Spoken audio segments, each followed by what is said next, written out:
The court is now in session for the trial of Mr. Jones. Is the defense ready?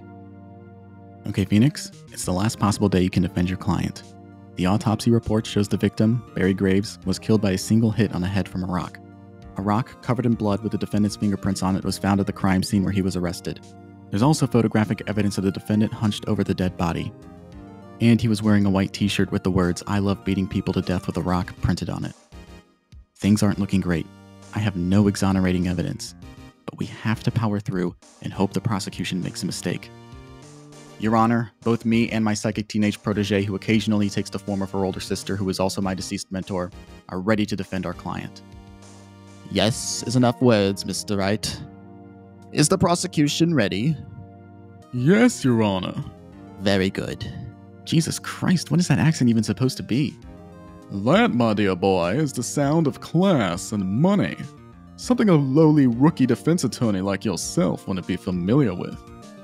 Fuck you, Edgeworth. Fuck me yourself, Wright. Gentlemen, we've talked about this. Please put your sexual tension aside and present your evidence. Your Honor, I have decisive evidence that will conclude this trial. A witness. The person who took the photograph of the defendant killing the victim. Please state your name for the record. My name is Gilbert T. Party, but you can call me Gil. Are you fucking kidding me? Please, Mr. Wright, no disruptions. Mr. Guilty Party, was it? Please provide your testimony so that we can put the matter to rest. Of course, Your Honor. I was in the park at the time of the murder. I'm a bird watcher, and I like to go to this particular park and take pictures. It was an especially sunny day. All clear, no clouds. I set up on a hill near an open field where the birds were perched. It was a lovely day. I saw two people, Mr. Jones and Barry Corpse, walking together. They were in the way, but I also couldn't shout for them to move without disturbing the birds. I was just about ready to shoot when one of the birds suddenly flew up in the air. I took my shot as quickly as I could, and that's when I saw the cause of the disturbance. Mr. Jones tackled Barry to the ground and beat him to death with a rock. I just meant to photograph the bird flying away, and you can see that in the photo. But more importantly, you can see Mr. Jones on top of that poor victim. Thank goodness I caught that murder purely by accident. Hold it! Gilbert. Call me Gil. Guilty Party. You said you're a bird watcher. But the park you were at was called Crow Park, named so because the only birds that congregate in that area are crows. Now, crows are a common bird in America and Japan, and we live in one of those countries. Why go to the one place we are guaranteed to see only one kind of bird? Well, I'm fascinated by crows. Yeah, in fact, I consider myself a bit of an expert on them. Crows are highly intelligent creatures. They've been known to make and use tools. In fact, they have the same brain weight to body ratio as humans. I've read plenty of books, but the best way to get to know crows is to observe their behavior in the wild. And Crow Park is the best place for that. Yeah. So you, as a bird watcher, went to Crow Park on that particular day, specifically with the intention of photographing crows. That seems awfully strange because you mentioned it was a particularly sunny day and— Objection! Your Honor, this small talk is a waste of time. The defense is talking about birds and the weather, and we're supposed to be talking about murder. Of course the bird watcher is going to go to a park named after a bird. We know it was a sunny day because there isn't a single cloud in the photo of the murder. Maybe if Mr. Wright's head wasn't in the clouds, he'd stop fixating on the sky and talk about the murder that happened beneath it. Edgeworth doesn't want me to press the witness, but he's my only chance at proving my client innocent. I have to think of something. As a matter of fact, the sky is relevant to the case, Edgeworth, because, don't you think it's strange that a bird watcher would birdwatch on a cloudless day when it's an activity better suited for more overcast conditions?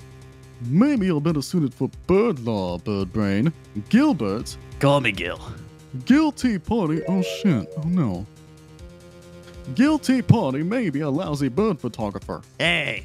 But he caught the murderer, clear as the day itself. Your line of questioning is about as relevant as a Ligma report. Are you seriously trying to Ligma balls in the courtroom, Edgeworth? That's amateur stuff for a prodigy. I learned all about Ligma when I was at Updog. Oh, you are not going to make me fall for Updog again, my dear boy. You're clearly distracting from a serious murder trial because the BOFA files prove you have nothing. Oh, you're trying Bofa D's nuts now. You really are a child, Miles. It's like we're back in elementary school together. I don't understand the deal with these guys. Are they married, divorced, or fucking? I'm not entirely sure, but I always figured they were divorced and fucking. Eat shit and die, right? Eat shit and live, Edgeworth. Enough shit talk. Edgeworth raises a good point, though, Mr. Wright. How is this person's hobby related at all to the case? The prosecution argues that this witness in their testimony is decisive evidence of my client's guilt. The witness took the photograph. The witness is giving their testimony. Their perspective is the sole narrative this prosecution has.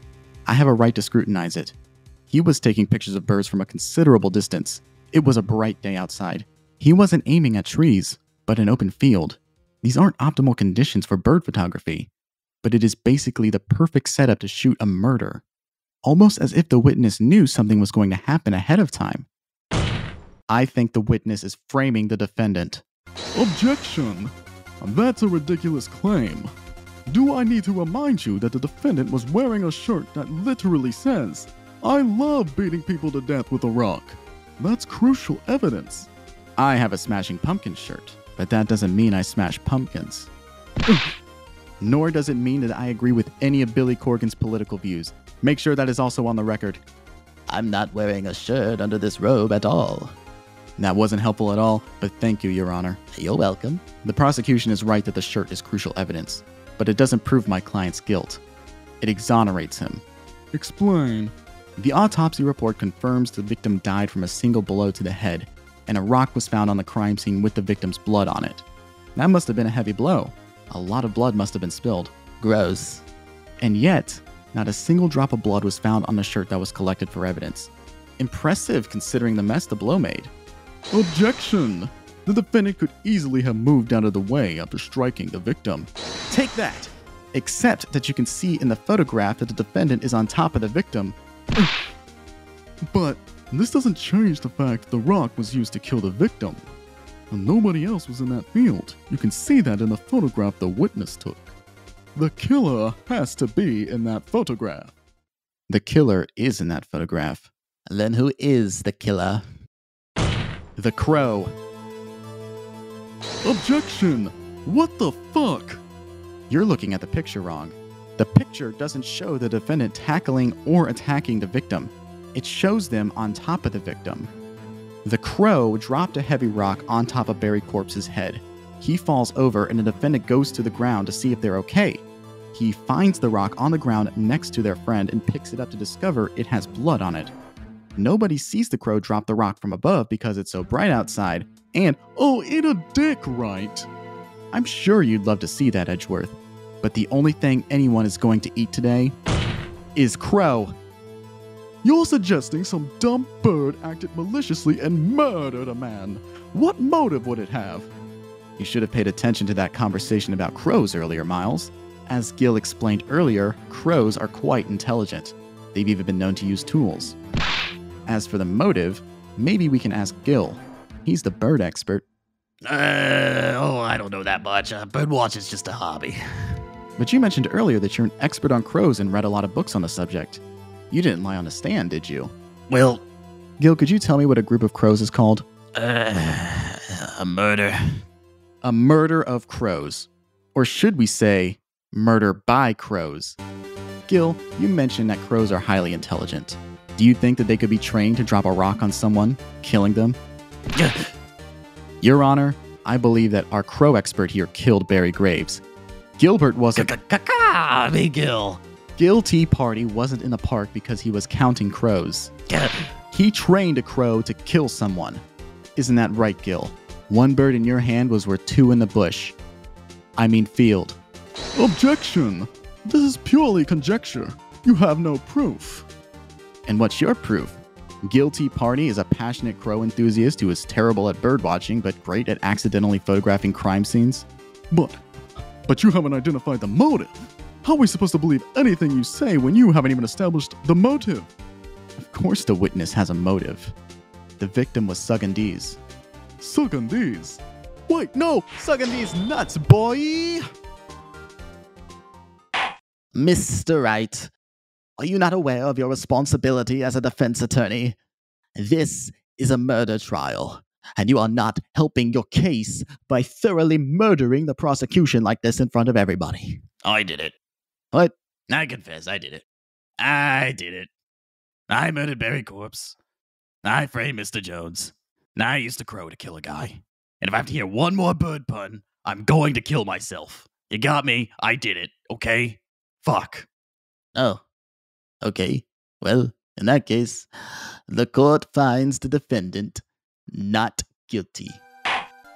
Bailiff, arrest the witness. You'll never get me. Crows, attack those pigs.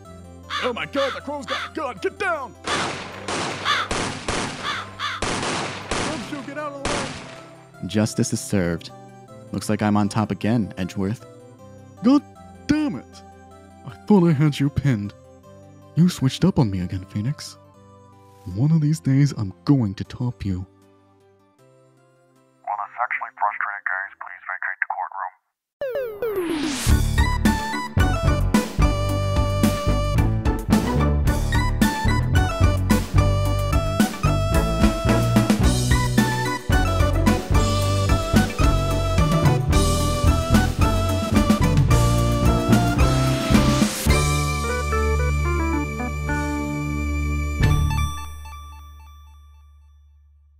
Hello and welcome to Select and Start, the podcast about meaningful and memorable video games.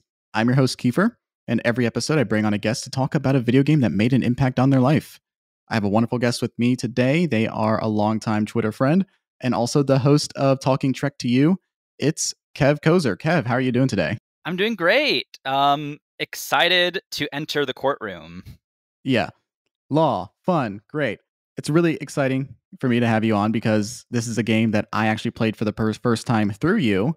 And I'm also just super stoked to talk about that and my experience with it, as well as your personal relationship with it. But before we get into all of that, I do have to ask you, for the people who don't have the pleasure of knowing you, what do you do and what do you like? I guess I should have asked beforehand, what do you do? How do I specifically answer that? But I'm just around. I have a job that I don't really need to talk about on this podcast. Sure. But it pays the bills for me to watch a lot of movies and television and play video games and go to the theater. I do all sorts of stuff. And what I like are doing all those things, like I said, and doing them with friends. This is why it's very exciting for me. Even if this is our first time meeting over voice and not just as text on a social media app, very glad you got to play this game and we can talk about it. Oh, yeah.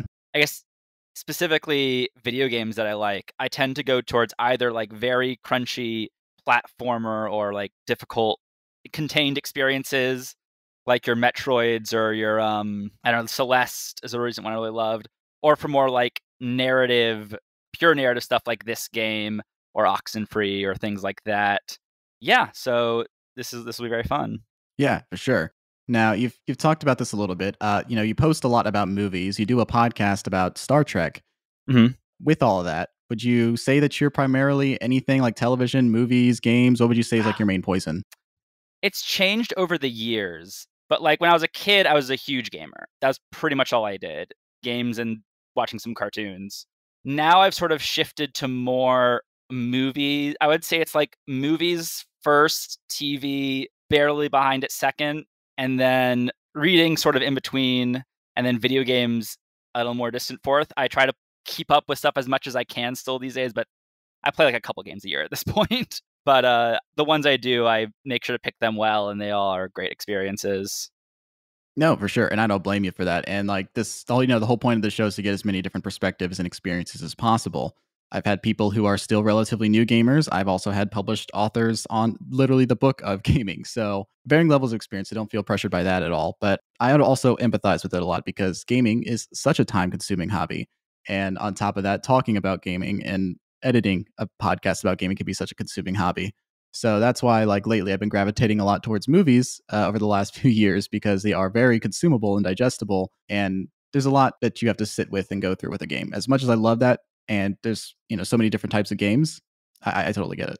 Yeah, the game I'm currently playing is Tears of the Kingdom. I bought it when it launched in May, and it took like a few months of playing like an hour a week to finally beat a temple, and then it clicked. And now I still am having trouble finding time to play it, but when I do, it's for like few hour sessions, and I'm really getting distracted and doing lots of stuff, and that one's really working for me. I don't usually go for open world games because there's so long and so many options, but Zelda's always been very dear to me. So, but yeah, that's sort of the thing. Is like I've been playing that, picking away at it for months just because of time. Like you said, movies are easily digestible. TV, you can set up a structure, you can still work through it. A game takes several hours at least.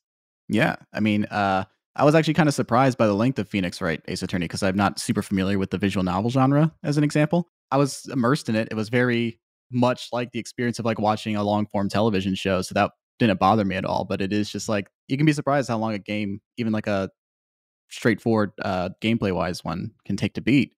I typically ask at the beginning of the episode, like about people's, video game experiences. And you've given me a lot already talking about the time that you now have for games and like your childhood experience with games where it was like your main thing.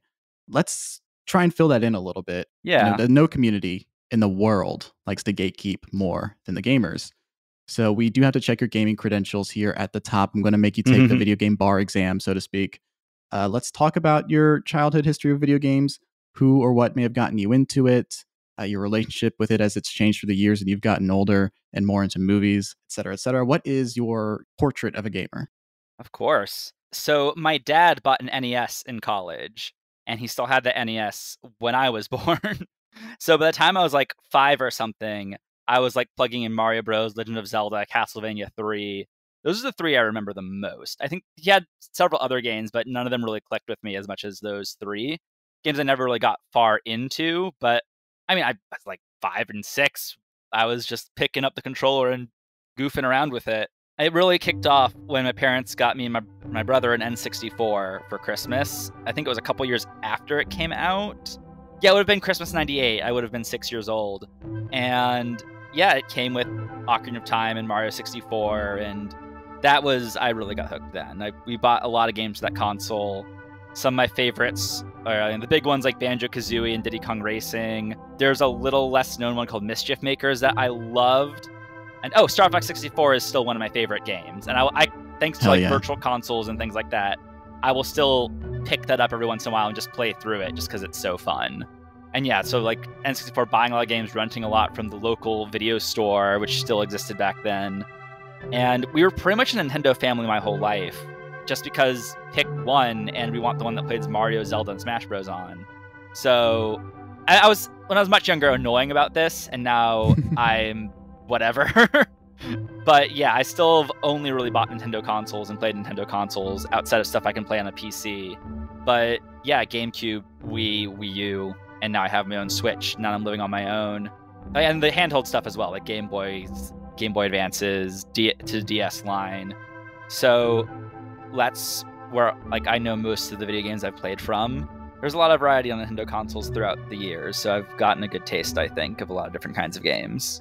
Yeah, there's so many different tones and styles across the generations of Nintendo games that you do get a pretty good variety of things, especially around the GameCube era where they were throwing a lot of stuff at the wall to see what would stick. They got a lot more open about taking on M-rated games on their console and like making games like Eternal Darkness or like Resident Evil 4, things of that nature. And then I loved Eternal Darkness. I'd love to play it one day. Mm-hmm. We've talked, all these different consoles throughout the years. You've also talked about the handhelds, and the game that we're going to talk about today is going to be on a handheld.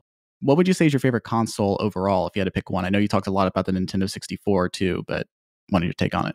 Yeah, it's a really good question. The most fond memories are probably with the GameCube. Metroid Prime is my all-time favorite game. If you put a gun to my head, I mean, there's a lot of variables there, but that's my stock answer. Wind Waker is like probably my favorite Zelda aesthetically and story-wise and such. I can't deny that Breath of the Wild and Tears of the Kingdom are better games to play, but Wind Waker is so special to me. And I'm never a big Mario Sunshine fan, but like there's other like weird stuff on the GameCube that's fun, and there was just like a lot of good memories. Like I said, Eternal Darkness, as mentioned, was a weird game on there that was fun. Beyond Good and Evil. I'm trying to go back to the Memory Palace, but there were so many just like oddball GameCube games that really stuck with me. So that's the emotional answer. I think the logical answer, though, is the Nintendo Switch. I can pick it up. I can play it on a couch if I don't want to look at the TV. I can play it in my room. I can play it on an airplane. And it runs really well. And there's so many great games on it. And even though Nintendo is really weird about their history, the stuff they do let through that history, there's a good library there still. I mean, it could be bigger because video games are like the worst medium for preservation.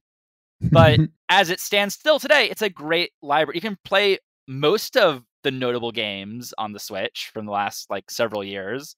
Like you can get like every Final Fantasy on there now, which is crazy to think about considering a group in the era of Final Fantasy was strictly Sony. So like, because I just missed the 1 through 6 on the NES and SNES. So yeah, it's just very, and it's just such a easy to use console. Yeah, I think the Switch is such a wonderful little device. I almost wish they stick with it forever and don't make me upgrade it at some point, and then also have to rebuy everything on it. It'd be so funny if they did like a classic 90s hardware upgrade where like you get an attachment that will like make it more powerful. Yeah. Like some weird like Sega Mega Drive sort of bullshit. Or the Sega CD or whatever it was. But no, that, totally reasonable answer, not an uncommon one. I think there's at least been 2 or 3 episodes at this point, not including you, where somebody's like, well, emotionally the GameCube, but like actually the Switch. I think that's a pretty common refrain. Hamish in our Wind Waker episode definitely said the same thing. But it's a console that has so much broad appeal, and you can see why it is like running up towards the PlayStation 2 in terms of being like the best-selling console of all time, even possibly. About a year ago, I did reach out to you in the early phases of making this show. And when I asked you back then what you wanted to do, you mentioned The World Ends With You, which, like the game we're talking about today, is on Nintendo DS. Do you have like a special attachment to the Nintendo DS in general? Did you play these games on their original hardware? What was that like with the Nintendo DS? Oh, yeah. I mean, I played both these games on the original hardware. I'll tease the Phoenix Wright discussion, but basically I bought this within the first year of its release. I bought a lot of the oddball DS games too, like the Layton games, World Ends With You, as mentioned. I don't think I ever owned Brain Age, but like there was like a bunch of like fun experimental stuff on that console that was really cool. As well as just like, I don't know, the franchises actually weren't that well represented. The Mario games for the DS weren't so good, nor the Zelda games, and there wasn't really a Metroid for it, if I remember. There was Metroid Prime Hunters and the pinball game.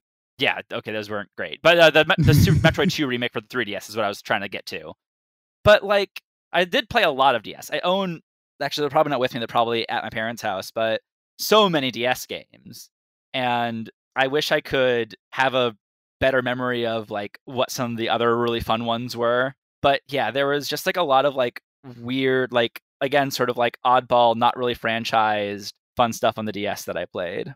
No, yeah, for sure. I mean, like, I can think about, like, all the weird Nintendo DS games as well as the common ones, and they all broadly stick in my mind as fun things. Like you said, you didn't particularly love the Mario games in that console, but I loved New Super Mario Brothers, and Super Mario 64 DS was a fun one. Another one that I played a lot, Mario Hoops 3-on-3, which was I think that was a Square Enix or something to do with Square Enix because of who developed it. What was it? Another weird one. Oh, the Mario and Luigi Bowser's Inside Story, also great. That's right. The Mario and Luigi RPGs were really good on there. Yeah, I liked New Super Mario Bros. And Mario 64 DS fine. It's just there's better examples in that franchise elsewhere. But yeah, the Mario RPGs are really good on the DS. Yeah, of course, yeah. It's funny you mentioned like, oh, I played The World Ends With You and Phoenix Wright Ace Attorney when the year it came out, but like I don't know if I played Brain Age though. Brain Age is like the 4th best-selling Nintendo DS game after New Super Mario Brothers, Mario Kart, and Nintendogs. Yeah, I mean, that's sort of the era where Nintendo was like, we're also a lifestyle thing, because that was around the same time as the Wii. So you had Wii Sports and Wii Fit. Everyone just had one, and they could like do these like video games connecting to life stuff that has kind of fallen by the wayside, I guess, because we all have smartphones that can do that for us now. But there was that window where it was like very interesting. Yeah, no, for sure. God, I really love the DS now that we're talking about it. It never really comes up on the show. But the Pokemon games on there, like Pokemon Platinum, Heart Gold, Soul Silver, really, really good. Black and White and Black and White 2 are also DS games. Fuck. Okay, yeah. Solid console for RPGs. Oh, yeah. Dragon Quest IX was a game I'm fond of that not a lot of people talk about in that series. I played. That's like one of the few Dragon Quests I have played, and that one's really fun. It is. It's really, really. So I think that was the console I would credit with getting me into RPGs, because there was that. The Pokemon Mystery Dungeon series was also on there. That's a different play style, but like I'm just throwing it out there because things are coming in my head. There was a Dragon Ball DS game based on the Sand Saga that was like a turn-based RPG that I loved, that no one ever talks about, and I don't know if I'll ever get to talk about again, so I'm saying it now. But yeah, no, just since it was a mix of people porting. That's how I first played Final Fantasy IV, was on the DS too. Shit. But yeah, like so many ports and remakes of SNES and Nintendo 64 era games, as well as people like making their own dual screen weirdo RPGs that they can never come out again. Like they tried porting The World Ends With You onto other consoles, and people say it doesn't work as well. Just what a unique system. Yeah, I'm just found like looking at lists of DS games. I want to shout out Elite Beat Agents, which is like a perfect game. That game is amazing, and also just like you could only do it on the DS. Let's see, there was Ghost Trick from the same dev team as Phoenix Wright, which was a really good puzzle game. The Zero Escape games are really great. There's good Castlevanias on this console. Yeah, the DS, it was like a quiet, like, but pretty great little thing. No, yeah, I would agree. I guess it's weird to call it quiet because it was so well selling. Sorry to interrupt, but I just realized that that's a weird thing to say because everyone owned one. But yeah, I think its cultural impact is maybe like not as well felt today, even though there's some fun stuff on it. Yeah, it's interesting, right? Because it's kind of folded in with the 3DS, which was like a thing that slowly became more popular and popular as it came along. But yeah, for a while, the DS was like, this is the moneymaker. Like this thing makes bank because everybody has one, and then the Wii too. Like everything was doing well there. Like it was such like an alienating time, because PS2 and like eventually the Xbox 360 would become these like traditional mainstays. But Nintendo definitely took some risks that paid off that generation. Absolutely. I mean, that's what I really associate Nintendo like about them, is that even when the risks fail, at least they like the risks, unless you're talking about the Virtual Boy, but like the risks of like the DS and the Wii U and the 3DS, some of them were commercially successful, some of them weren't, but they were all at least like gameplay successful. Like the two screens, the touch screen, the 3D kind of, but it's definitely the Wii U gamepad, which sort of precursed the Switch. All of these were like great ideas that worked. It's just sometimes they're easy to sell and sometimes they weren't. Right. Yeah. I think it was Gunpei Yokoi whose whole philosophy was like taking obsolete technology and doing something completely new with it to make it relatively inexpensive and very approachable to consumers. And that was definitely the philosophy of the Nintendo DS. It wasn't this like super powerful device. It wasn't a PlayStation Portable, which is like a PlayStation 1.5 you could carry in your pocket. But it did have so much heart to it, and it was a way to onboard people who have a more casual attitude towards games, like with your Nintendogs or your odd 2D platformer. And then also like, hey, do you want to like have your brain permanently ruined with weirdo RPGs for the rest of your life? What is Dragon Quest Monsters Joker? Would you like to find out? Yeah. Oh yeah. I never played that one, but I did play the original Game Boy Color Dragon Quest Monsters, and that was so many great RPGs on the original Game Boy stuff as well. Yeah, those Nintendo portables were really great homes for those. It was, and it invited a lot of third-party developers who really couldn't make things work out on the Wii the same way, because like the Xbox 360 and the PlayStation 3 were so much more powerful. But the DS was like, let's take some old stuff that we would put on there. Let's just do something that we can drop for $30, $35. And that's another thing that now that everything is the Switch, which is a portable and a console, having something where me as a kid could more easily get $30 versus $60 for a new video game, I definitely appreciated that. There was definitely an internal economy I made where it's like, okay, I don't have an income, I don't have an allowance, but I could trade a couple of these games and then get one or two used DS games for basically nothing. And that worked for a long time. So I played a lot of DS games because of that. Yeah, that is a good point. The one thing is, well, you're right, a lot of the new AAA games are $60, $70. At least there is like a sliding scale with a lot of new games now where some of them are cheaper. And you're not getting AAA stuff, but like a lot of, especially indie stuff, that can range from like $5, $10, $15, $20. And yeah, I do like that there's now a much more sliding scale with game economics. This is a whole different discussion, I realize, but this just got me thinking. Yeah, and a lot of those kind of weirdo DS, Wii energy, I feel like has been channeled into the indie scene right now from games that look really cool that I have not had time to play. No, you're 100% right about that. I've never really like fully considered this before, but indie being the new handheld in that way, where obviously like if you have like one of those like Steam Decks or equivalents where you don't have an all-powerful gaming PC, you can definitely take portable gaming with you. And the Switch being able to be this huge indie machine, and I use it as my indie machine more often than I do for the PlayStation. No, I totally get that. That you're definitely hitting a point there. Yeah. But you talked earlier about playing Tears of the Kingdom and that taking up almost all the time you do spend gaming. What else in the past year or so have you been playing lately? Let's see. I really liked Marvel Midnight Suns. I thought that was just like kind of annoying at points, but the characters I really liked, and the gameplay was really fun. The Metroid Prime remaster was really good. I mean, I just played one of my favorite games again. You can't go wrong there. What else? I mean, it's been so little. I have to like look at my Switch backlog and remind me. Pokemon Legends was really great. Yeah. That was a fresh take on the franchise. Yeah, I wish I could have had a bad memory for this. What was I playing a year ago? I can't remember, but probably some fun stuff. I get it. I mean, yeah, you say you're primarily a Switch person, so like it would make sense. Like that's where playing the Pokemon games and then Tears of the Kingdom, things like that. How did you play Midnight Suns? On a Steam Deck. I bought one around the holiday season last year, and it's been working well for me. That's good. Yeah. Oh, I just did remember a really great game I played recently that I still need to get to the sequel of. But AI, the Somnium Files, is in that sort of Phoenix Wright tradition, another visual novel, this time from the Zero Escape creator and writer, and that one was really good. So yeah, I have the sequel waiting for me whenever I probably finish Tears of the Kingdom, probably next up. Oh, that sounds great. You mentioned Ghost Trick earlier, that coming from the team that did Phoenix Wright. You talked about Zero Escape.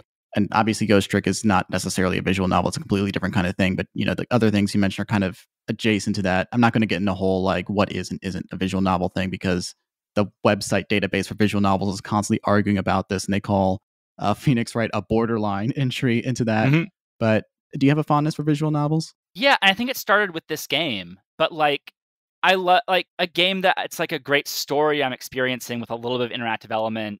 But it's not like a AAA game. It's not going to take like a bunch of time, like an RPG. It is just you're locked into the story of it all, with maybe some light puzzles to break it up. And I think you can tell some really interesting stories that way. I love, obviously, the Ace Attorney games, which we're talking about them. I love the Zero Escape games. I have a complicated relationship with the Danganronpa games, which is kind of like the third big one. Mm-hmm. But there's still a lot of charm there that really attracts me.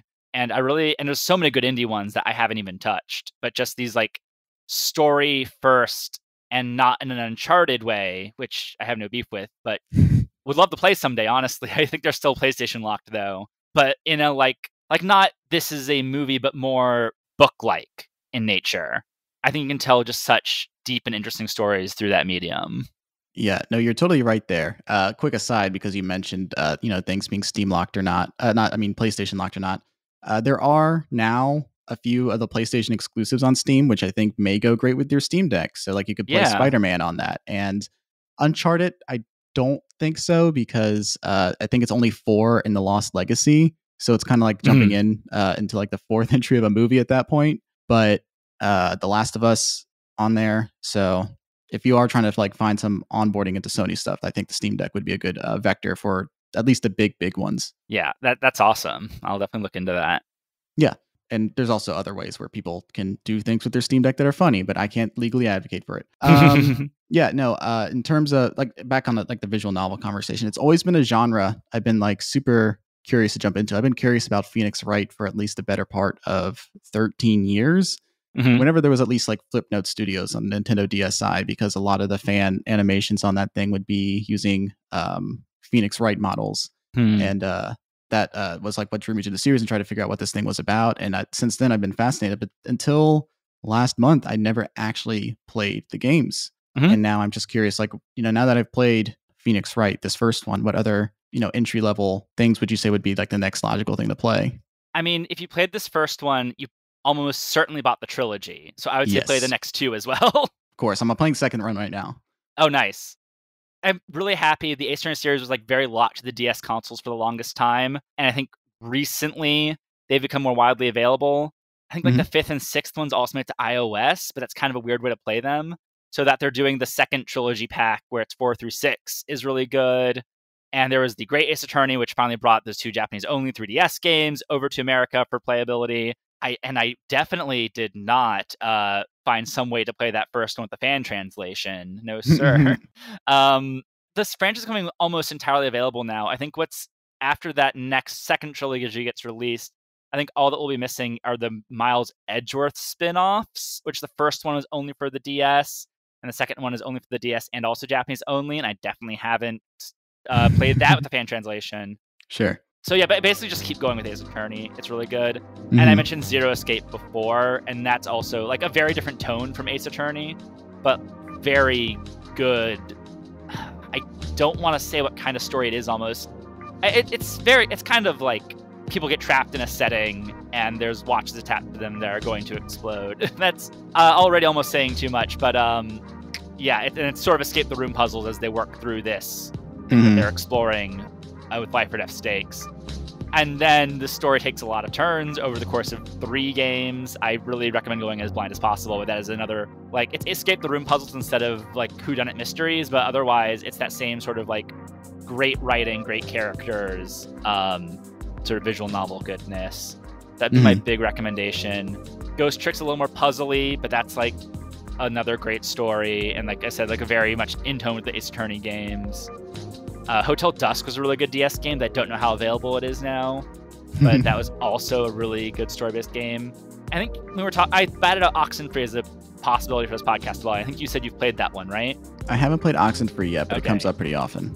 Yeah, Oxenfree and Kentucky Route Zero, which I need to get back to. I played like half of it and fell off. I'm playing through Kentucky Route Zero right now. Yeah. Yeah, like that's just what comes to mind. It's like sort of story-first games. Like you interact with in interesting ways. And I love like both Kentucky Route Zero and Oxenfree, where they both do the same thing, where your choices don't really matter, which sounds lame when I say it out loud, but instead it's like the choices you make are like the flavor you're bringing to the character.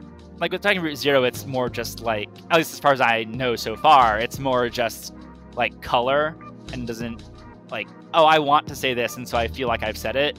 But while it was Oxenfree, the characters actually react to what you say, and you can like hurt their feelings or encourage them. And even if it doesn't have much story impact, I think that is just like, wow, I feel like I'm really locked into this story. And that is a really fun little addition to this sort of idea of the light, short, or gameplay light rather, short in time, lengthwise, story-focused game. Like I'm trying to avoid calling it visual novel because like a lot of these things have strayed so far past what a traditional visual novel is, like you were saying earlier. But that's sort of how I think about it without the catchy term, is just like you don't need much physical dexterity. There's no like strategy or deep puzzle thinking involved. You just get to use your like story brain when experiencing it, which is very fun. No, I get it. Like some of the things you described are not a visual novel, but also not a computer RPG, but like those things in between where it's like story-driven narratives that, like you said, like are more computer-oriented. And I'll come back to that point in a second. I'm just making sure that I have my notes right here. Zero Escape, which I wrote down as Jigsaw game, ? Basically, yeah. Yeah, Hotel Dusk, which you said is probably still stuck in the DS, but that is not a problem if you have a computer and a dream. And then Oxenfree, I have wishlisted right now, and then Kentucky Route Zero, I say I'm playing through. I am still on the first episode of it, but like I am actively playing it to eventually talk about it on the show at some point. Nice. And what you're talking about, like these games that are like some secret third thing between a computer RPG and a visual novel or whatever, visual novel adventure, whatever you want to call those. It's kind of in line with like the Telltale games, right? Yeah. Like your Monkey Islands and your my vector through this was the first Walking Dead game that they did, and the one I love the most, Tales from the Borderlands, which I don't really care too much for Borderlands otherwise, but love Tales so much. Yeah, this is actually, I'm glad you brought this up because it's unlocked like a memory of why I love these games so much. One of the other things I did growing up, besides just playing Nintendo consoles, was my mom would love these sort of adventure games on the PC by like Sierra and LucasArts and like Myst, which are a little more puzzle driven because you're like, instead of just like going from narrative scene to narrative scene, your character's walking through, picking up stuff for their inventory and solving what to do based off that. But like King's Quest and Monkey Island and Siberia, like things like that were still like very engaging, and all the positive quads I just talked about without repeating them. Very similar ideas, and just I think this sort of modern iteration just sort of streamlines the experience, so it's like pure narrative and taking out the clunky walking from room to room bits. Well, Ace Attorney doesn't entirely do that, but it's almost a stepping stone from one to the other. And yeah, I think there's like a lot of nostalgia there. And that's another reason why these Ace Attorney games are so special. Both my siblings and my mom still play them and have played almost all of them as well as I. So yeah, they all love them, and it's a great sort of family thing where the four of us can still just connect over these games. Yeah, no, I totally get that, and I also want to issue like a clarification on a thing I said a second ago, where I said Telltale Games and immediately threw out Monkey Island. I know that's a LucasArts games, guys. Don't write in, but there was the fifth Monkey Island game was through Telltale, so you're good. I knew what you meant. 2009-ish one, but yeah, you're right. But yeah, you know, your Day of the Tentacles with LucasArts, yes. or your which is that was a big one for me. Yeah. The remastered version's on the PlayStation, so like a lot of ways that people can play a lot of these games. You don't have to strictly play them on a computer or on a Switch even. But yeah, no, I have an attachment, an affinity for these games, and I can play them from time to time. But like, it's so interesting now, like going into a full out and out visual novel for the first time and seeing it be put into an even more rudimentary way that doesn't make them less compelling or interesting. Right. I mean, I know the traditional visual novel, which you sort of dance around, is literally just text on a page, and you occasionally have to pick a choice, and that changes your ending, maybe. Mm-hmm. And yeah, I haven't played many of those. I know Nintendo recently released, like, for the Famicom, the Japanese name for the NES, those, what is it called?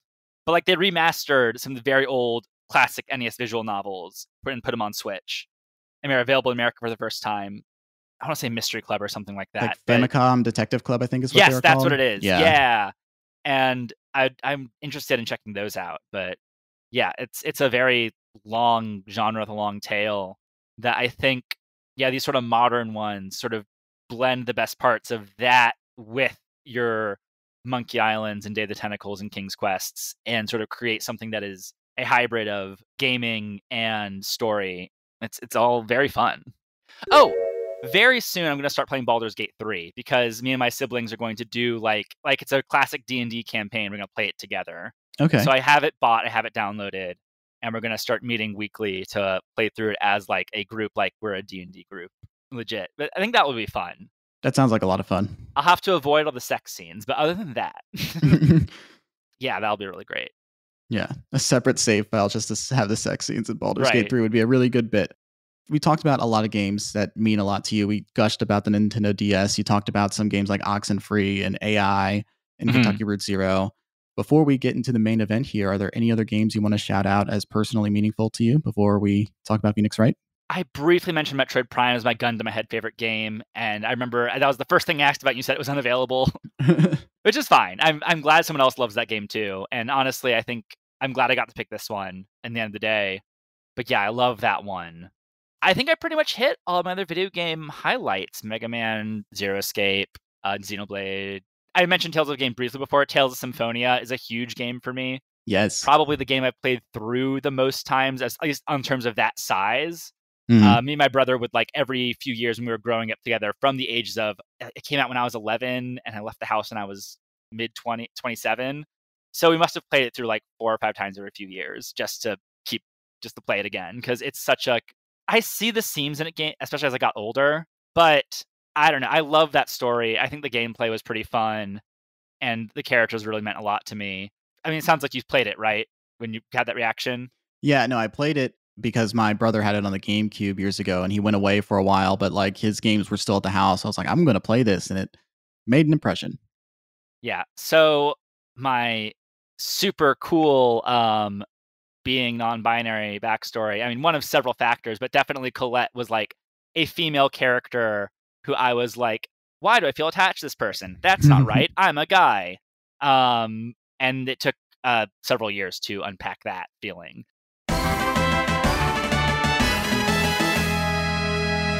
This better not awaken anything in me. But yes, that character is like so relatable and important to me, and that whole game is like very special to me.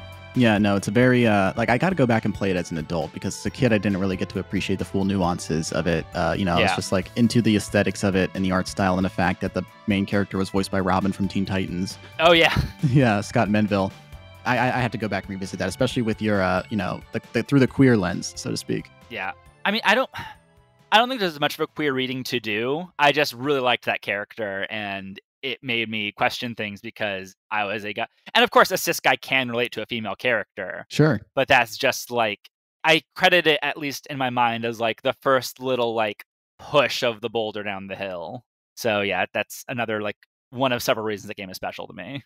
Totally. I mean, like the other thing is like some things are just sort of unexplainable but are true. Mm-hmm. That can also happen. Like especially like there are so many things where the intention isn't to do that, and then it just sort of does end up that way. I mean, you look at the people who are fans of 80s slashers, and there's so many like unintended trans narratives that people take away from those things, and they're valid readings. Yeah. Yeah, look, you also mentioned Metroid Prime. I know you said like possibly your favorite game ever. Even though we did talk about it in a previous episode, I still want to give you a chance to like at least mention some things you love about it. Oh, sure. Like I said, I have a little bit of a problem with open world stuff because there's too many options and it takes so long to get through. But I think Metroid games always took a good balance between there's always something to do and stuff to explore and get that good feeling without being too expansive, if that makes sense. Yeah. Metroid Prime hit that balance really well, especially playing the remaster on Switch, but also the Wii remaster, both for like very smooth experiences. GameCube control's kind of clunky, but I still enjoyed it there. But what I really love most about the game is like the way it does story through the scanning system, where you can just like blow through it, blowing past monsters, collecting upgrades, whatever, not care. But almost everything in that game you can scan, you can read about. There is so many logs. It probably isn't the first game to do logs like that, but it's the first one I remember, and it really blew my mind. Like, oh, you can look up research like everything. And I feel like it's a lot more common these days, like your From Software games and things like that, having similar things. Mm-hmm. But like there is like a whole page of information about each enemy, and there's like all these little like bits of lore you can scan and find and read, like the logs of the ancient Chozo here that and what they went through, the logs of the space pirates, what they went through a week ago. And just each environment has so much history to it too, that it just really gets that like sense of awe and wonder. Even though it's like a space game, because it's sort of you're going through this dead civilization, is a bit of an Indiana Jones element too, that I love, like exploring this like forbidden temple and what's lost or trapped in there. So yeah, it's like the best of both like science fiction aesthetics, like cool armor and blowing up things with missiles and things like that, with fantasy and adventure serial aesthetics. It's just pretty much the total package. I think it's wonderful. Yeah, and my favorite example, I think this is from Metroid Prime 2 or 3, probably 2. My favorite example of the log system is all of the space pirate logs forming a narrative where it's like, we are at this place, like you read one log, it's like, we have landed on this planet and we're plundering it for the good stuff here. Another log later on in the game is like, oh no, Samus is here. And later in the game, you read a log and it's like, oh god, she's killing us. Like, this is after you fought in some of their bosses. It's like, oh god, we gotta get out of here. It's like that kind of storytelling where it's like, you have the agency to find it yourself. When you do find it, you're rewarded with something fun or interesting. Is like it appeals to me. Yeah, that's in Metroid Prime 1. Because it's in the first one. Yeah, I haven't played 2 or 3 yet. But it's definitely in 1 because those logs are there, and it's like, you guys can't take vacation time until we deal with this Samus problem. And then it's like, oh god, Samus has killed so many people. All right, scientists, get a gun. And then there's like stuff where it's like, we're trying to figure out the morph ball technology, and people just keep destroying themselves. Yeah. Oh, that one's so good. Like I said, the agency of being able to find the story for yourself is so satisfying in those games. Both like direct with the logs, but also like inferring from like the environments you're exploring. It's so wonderful. It's great. It's like a double layer of something where it's like the initial layer is so satisfying itself, but like there's just another thing underneath it that really makes it so rich and rewarding, and is totally there for you, and you can engage with it as much as you feel comfortable engaging with it. Yeah. And then when you just go back and replay these games, it's totally skippable. But yeah, no, thank you for telling me about these games. It means so much to you. I definitely have like a 2 playlist after this episode to refer to. It's time to talk about the main event, a game that is so immediately iconic that even people who haven't played it just feel familiar with it.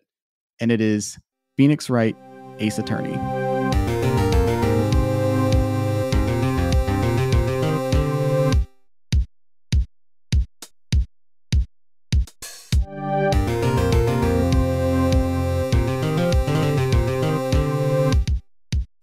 Phoenix Wright, Ace Attorney is a visual novel adventure game from Capcom, who developed and published the game. Capcom's a Japan-based video game company known for other major franchises such as Mega Man, Monster Hunter, Resident Evil, Street Fighter, and Devil May Cry.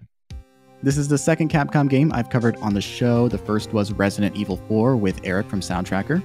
Phoenix Wright Ace Attorney was released internationally as a Nintendo DS game, but it was originally developed and released in Japan for the Game Boy Advance in 2001. It was developed by a team of 7 people over the course of just 10 months. Shu Takumi is the creator, planner, director, and writer for Phoenix Wright Ace Attorney.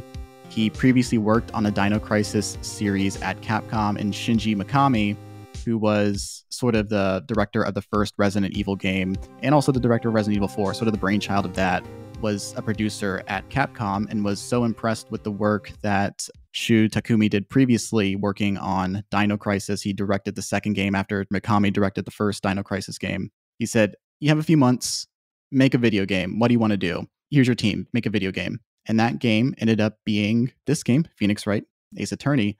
He was a huge fan of the mystery genre. He was inspired by Western mysteries, especially like Columbo and Perry Mason, which was a huge influence on the structure of this game, Perry Mason specifically. And he wanted to also create something that was entirely different from the traditional mystery genre because he wanted his property to feel new, but he also wanted it to be simple enough that like a newcomer to the medium of video games, like his mother, could approach this series. But the rest of the staff working on this game, Atsushi Inaba served as the game producer. Noriyuki Otani was the programmer. Character design by Kumiko Tsukane, with art by Tatsuro Iwamoto. Masakazu Sugimori composed the incredible score for this game, with Naoto Tanaka providing additional music for the DS port because there was a 5th episode added to that. The first game's localization was handled by Bound Global, and specifically writers Alexander O. Smith and editor Steve Anderson. Alexander also worked on the localization of Final Fantasies 8 through 12 and Vagrant Story, among other video games and manga over the last 25 years. This was an incredibly complicated and convoluted game to localize because there's so much dialogue in the game. It's a text-based video game. And as a result, like they have to like adapt this and change this to be understandable and readable to Western audiences. So word plays had to be changed, and names had to be changed, and puns had to be adjusted, and character names and locations even, that they ended up like putting themselves in a corner over because the first case deals with the time zone clue as a piece of evidence for something. Alexander just settled on America. And from then on, like the series was set in America, even though immediately the next games are like, this is very clearly Japan we're in. Do we want to do like a translation like corner now, or should we wait for later? Because there's a lot of thoughts I have about that. We'll come back to the localization stuff shortly, because it is an incredible and significant portion of the game, but I just want to throw the names out for a second. But yeah, definitely put a pin in that.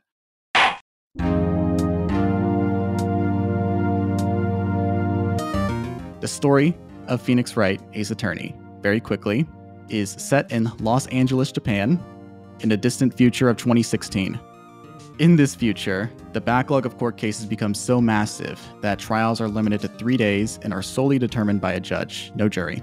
This results in tense, fast-paced trials where time is of the essence to prove a person's guilt or innocence. Phoenix is a rookie defense attorney working under his boss and mentor, Mia Fey, at the Fey & Co. law firm. The first case he has taken on as an attorney is defending his childhood friend, Larry Butts, who is on trial for the murder of his girlfriend.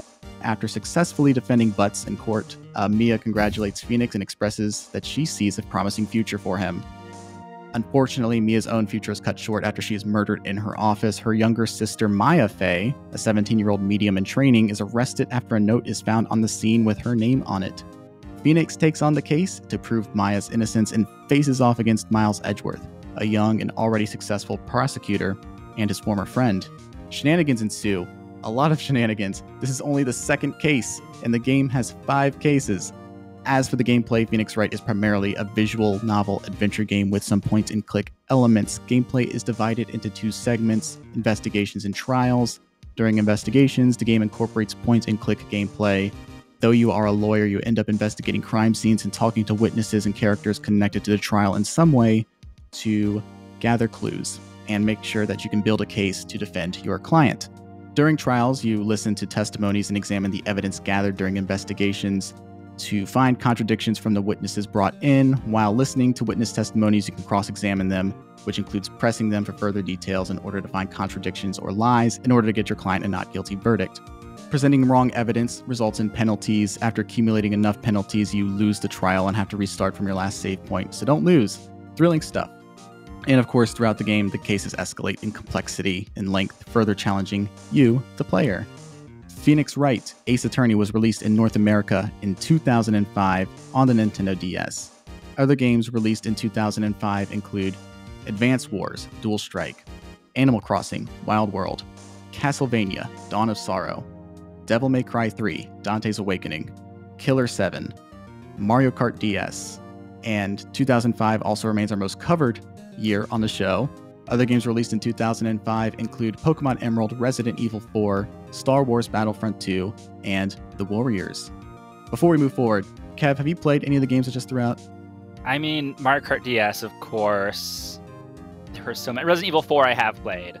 It's like the one Resident Evil I sampled. And that was a good game, but I don't think survival horror is really my genre. Sure. And the other, like, I recognize all the names. Oh, I did play Castlevania Dawn of Sorrow. I like those DS Castlevanias a lot. But yeah, a lot of the names are games I recognize, but like are just outside the sort of things I usually played. But man, it was a stacked year. You're right. Yeah.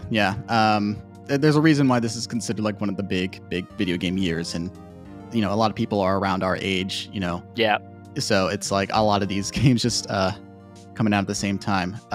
Now I just talked a lot, and we already have a lot to say based on the stuff I threw out, and I promise we'll come back to all of it. But what ultimately made you decide on Phoenix Wright? Well, when I asked and you accepted that I'd be on the podcast, I think it was like a mutual, we both wanted this to happen sort of thing, from my perspective at least. Yeah. I threw out games that like I knew I could talk about without necessarily having to replay because, like I said, I don't have much time these days. Sure. I think I throw off Oxenfree as like, if you need me to replay something, I can go through Oxenfree again pretty fast, and I would love to, because that's such a short but fun game. But like this and Roll Ends With You, I think were my other options, and you're pretty open to any of them. And I was just like, you know what? This game is so important to me. It's such a bonding point for me and my family. And I think I just want you the chance to play it and for more people to learn about it. Because it is a pretty popular franchise at this point in time. I don't, it's had that sort of thing where it's been around for forever, but it's like slowly picked up cultural steam, where it was a niche thing 18 years ago when it came out, but now it's still like not mainstream, but definitely it's considered one of the flagship Capcom franchises. And if you're in the know, you know what it is. If you are a gamer, you've at least heard of it. If you're a outside sort of gaming, you maybe haven't. But if like gaming is like a hobby and not just something you do with your free time, you've probably heard of the Ace Attorney, which is like more status than it used to have.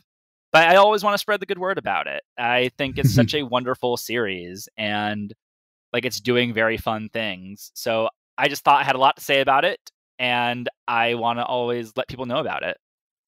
Yeah, you're very true that it is not a big cultural phenomenon like a lot of video game franchises are, but it is definitely something that, like, if you do know, you know. If you're a very casual gamer or somebody who doesn't know about gaming at all, you're probably not going to be familiar with it whatsoever. But if you are actively looking for video games and are actively plugged into like the video game industry beyond a surface level, you are at least aware of these games, or at least like the aesthetics of Phoenix Wright Ace Attorney. Because like it's one of those things where it's like the people who have played it love it and evangelize about it so much, and understandably so. But let's go back in time a little bit. You alluded to it at the beginning of this episode that you played it very early in its initial release in America, but I want to hear more about this. What was your first encounter like with this game?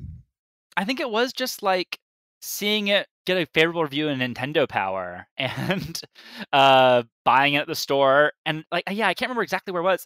I mean, I would have been in high school or late middle school, probably high school at this point. Yeah, I just playing through it and having a great time. Like that sort of like, I think I was doing the thing where you like stay up late at night because just one more case, just one more plot twist, and really want to get to the end of the story. Yeah, I don't think there's a dramatic story to me discovering it. I think I just found it when it came out as just like another DS game to buy that was well reviewed and really loving it. Yeah, I mean, that's good to know. You mentioned your family being into it too. Yeah. How did that happen? Oh, because I loved it and I kept passing the game around to everyone. I mean, both of my siblings are also like big into video games. I mean, my sister is 10 years younger than me, so she played it much later. Mhm. But yeah, I passed my brother and he loved it. And then I definitely, like I said, I played those King's Quest, Monkey Island adventure games with my mom, and she also is a huge Agatha Christie fan. Mm. And I think this almost is like in that same spirit. Like, I'd recently read my first Agatha Christie book that wasn't read to me. So like I remember it being read to either by her or by audiobook. I can't quite remember, but a few of those Poirot novels. And then I read recently the first one, Halloween Party, which is the very loose basis for the new Kenneth Branagh Poirot movie. Because I figured I'm not like Death in the Niles, when I didn't either was read to me, I didn't remember, or I was not read to me. And I was very bummed seeing that movie. And it's like, oh, now I know what the story is in a bad way. I want a long story short. So I read the book before watching this upcoming movie because I'll just watch it anyways. Why not? And I don't know. It struck me reading that. It's like, yeah, this is where all murder mystery comes from, is how she's writing and her skill with like characters and twists and details and things like that. And I did feel a bit of affinity for these games. So retroactively, it was smart of me to recommend this game to Agatha Christie loving mom, because yeah, it's just very similarly great characters, great plot twists, a really fun mystery with really satisfying twists and resolutions. And it was just really nice because like my mom, like she had a DS, but like she can't play like fast-paced, very dexterous games, just not for any physical reason, just because her brain doesn't work that way. Right. And it takes like patience and like years of practice to be good at video games like that, you know? Sure. I could only play Celeste because I have 20 years of like holding a controller in my hand. But she loves like the DS really got her into like the Phoenix Wrights, the Press Laytons, the Hotel Dusks of the world, sort of scratching that adventure game itch she scratched on the PC way back when.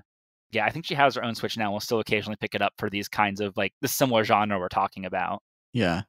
No, I mean, that's very lovely to hear. I love to hear stories about people who don't have that lifelong experience and can't do these dexterous things, like engaging with the medium in a way that it is accommodating of them.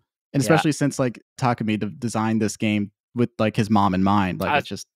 Yeah, I was going to bring that up. Yeah, that I didn't know that before, but that's very like heartwarming and like a great like relatable point. Before we move off the topic of my mom, I also just one more fact is, I mean, I don't know if you remember, but there's the police dog named Missile in this game at the very end. And also, or I think not very end, but in the fourth case. And Ghost Trick also has a dog named Missile, both named after Shu Takumi's dog at the time. And my mom names her dog Missile. And that Missile is still alive at my parents' house. It's a Labradoodle. And everyone always remarks it has such a unique name, but I know it's from the Ace Attorney games and Ghost Trick. That's lovely. I mean, like, it's one of those, like, again, people who know, and then people who don't know, like, love it. I have a black cat named Naja, so people who love What We Do in the Shadows know what I'm talking about. But people who don't are just like, that's a very interesting name. And I'm like, thanks. I'm not going to tell you where it's from because then you won't think it's as funny or interesting. Yeah, I have a friend with a black cat named Nandor, so that is a very fun coincidence. I love it. Love it so much. I caught up on the show last night, too, so it's all fresh on my mind. I am working through season 4. I'm almost done with that. I watched season 1 a long time ago, and finally, years later, we're like, oh, I should watch the rest of the show, and it's so good. Yeah, no, I just, like, it seems like exactly your kind of shit. Yeah. Yeah. All right. So before we get into the talk about this game in greater detail, I always set aside some time every episode to talk about video game preservation. And you talked about this earlier with this game, how interesting the history of accessibility is with this game. So we are going to talk about that a little bit in this segment called No Country for Old Games.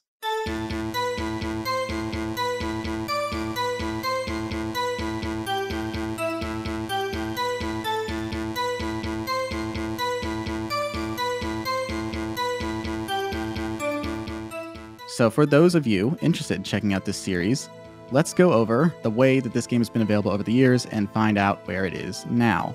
The subject of video game preservation means a great deal to me. I believe that video games are an art form and they create experiences that leave impacts on the people who play them. Like you talked about this game, and it's not just you who played it, but your entire family. And you have a dog at your house named Missile now. Clearly, these experiences mean a lot to people, and it shouldn't be locked into one console that's only culturally relevant for 5 to 7 years. Of course, as much as these experiences mean to us, publishers don't feel the same way, and they have historically struggled with keeping their older games available on modern hardware. As time goes on, games that were once easily acquirable or readily available to play become more and more difficult to acquire. But the interesting thing with Phoenix Wright Ace Attorney is how limited its run was initially, and how like its popularity is a testament to how beloved these games are by the people who play them. So we're going to rate this game's availability on a scale of A to ARG, and ARG is my expression of frustration and how hard it is to acquire a game, and it's not me covertly advocating for piracy, which is illegal. I don't want Miles Edgeworth to prosecute either me or you. Objection! But yeah, as stated earlier, very quickly, Phoenix Wright was originally released for the Game Boy Advance in Japan in October of 2001. This is a game that was originally designed for Game Boy Advance hardware, but when it was released internationally, it was released on a Nintendo DS. It was released on the DS in Japan in September of 2005, and with an English language option available and a 5th episode added that took advantage of the DS's touchscreen and its more powerful hardware. This was the version that was released to an international audience. It came out in North America in October of 2005 and in Europe in March of 2006. But it wasn't a game that was, it wasn't like with like a marketing push or the kind of thing that you'd get from a Mario game. It was a kind of thing where it's like, we'll put 100,000 of these out at most, and the people who get them will get them. But these things were very hard to acquire at the time because they were bought up very quickly because they were popularly reviewed and there wasn't really quite anything like it. Yeah, I just didn't realize. I must have gotten it first run, I think. Mm-hmm. So, yeah, I was one of the lucky 100,000, I guess. Yeah. Yeah, I still have, I mean, they're probably back at my parents' house, but like those first 3 DS games, the first 6, because they got the 4th one for the DS and the 5th and 6th for the 3DS. Yeah. Yeah, it's interesting how much has become available over the years, whereas before, very locked to the DS consoles. And, I mean, before that, locked to Japan and the Game Boy Advance. Yeah. And as the series has slowly picked up steam as more people discover it, I think it's like a sort of push and pull where it's like people spread it word of mouth, it gets more people buy it, and then Capcom sort of widens it a bit. Mm-hmm. So like that Ace Attorney trilogy, when it came out for like all consoles, like a few years ago now, I think, several years ago maybe, that was like a huge step. Like, whoa, you don't need a DS to play these games. I think the trilogy came out around the same as the 6th game, which is like also going to the iOS, which is like also huge. It's like, wow, like you can actually play these games without a specific expensive console. That is great because they're such accessible and fun games, and everyone should play them, in my opinion. Yeah. So I really like that Ace Attorney trilogy, every time there's a new console, it will get ported there. They will always make sure it's available. And now they're getting the other 3 extant mainline games on there. They got an international release for the prequel spin-off set in Victorian England, Great Ace Attorney. Like there was like a lull, a long time for them to realize there was such a market for these games. Once they realized that Capcom really finally capitalized on that. So yeah, I mean, I don't know if you want me to give the grade sincerely, but it's like, if not an A, like an A- or B+. I think the only thing really in the way is that you have to pay like, I think it's like $25 for the trilogy or something like that at this point. I don't think it's full priced anymore, but it's still fairly expensive. But you're paying for 3 games, but also you're paying for 3 games. If you want to play this by yourself, it's a little tricky. And also, if you want that gorgeous original pixel art, good luck. The trilogy remaster has like cleaned up line drawings, which are fine. They're not ugly, but I love the original pixel art so much. Yeah, I'm going to come back to that point in a second here, but I want to sort of like, because you did a very thorough job. Like you did most of the work that I put into this for me, which is great. I appreciate it. But like to give a more like specific like history of it, like the limited run, this was at a time where you couldn't just freely download full video games, especially onto a handheld because of storage capacity on these things. And also the technology wasn't just fully there yet. It was locked to the DS for some time. A PC port of the GBA version of the game was developed by Daletto and released episodically starting in March of 2008. A Wii port based on the DS version was released on the Wii Shop in Japan in December of 2009, and then internationally in January of 2010. That fifth episode that was on the DS version was included as DLC later that year. So you had the DS version, and then you can download it on your Wii. How about that? That's an option. An iOS version, including the 5th episode, was released in Japan in December of 2009, internationally in May of 2010. And then the HD version, which you talked about towards the end, the HD version of the game, as well as its direct sequels, Justice for All and Trials and Tribulations, were released in a collection called Phoenix Wright Ace Attorney Trilogy HD, initially on the iOS and Android devices in 2012 in Japan, 2013 internationally. Subsequent releases of this trilogy collection were simply called Phoenix Wright Ace Attorney Trilogy, released on a 3DS in 2014, digital only. So like now you see like, look, even if you can't get this off the store shelves, you can download it on your phone. You can get it on your 3DS as like a digital item, but that's still like mainly handheld devices. Then in 2019, you get this version on the Switch, the PS4, the Xbox One, and PC. This version has also replaced what was originally called the HD version listed on iOS and Android as of 2022. So it's like the same version across all of this, the Switch, PS4, Xbox, PC, iOS, regardless of the device you're playing it on. You're getting the same experience that other people are getting on this console, and that's tremendous. Mm-hmm. Yeah, like it doesn't have the original pixel textures, and it has like a cleaned up art style that is it looks good sometimes, and then other times it's like, why is this the color against this backdrop with this character? And they look a little too rounded in a weird way. It's hard to describe, but there are like moments where like you see like, oh, this would have looked beautiful as pixel art, but now that it's like a drawing, it's weirder. But yeah, the trilogy includes the remastered, updated graphics, and this is the version I played on Switch in preparation for this episode. You're right. I think if this isn't an A, it's an A minus. My only caveat that would keep me from giving it a full A is the only physical release of this collection is in Japan, and there isn't really an option for the original pixel art. So from like a truest preservationist angle, if I really had to give it the merits, it's like I wish there was a pixel art option in some way, shape, or form somewhere that people could access and play, because I think that is the traditionalist understanding of like what this series looks like.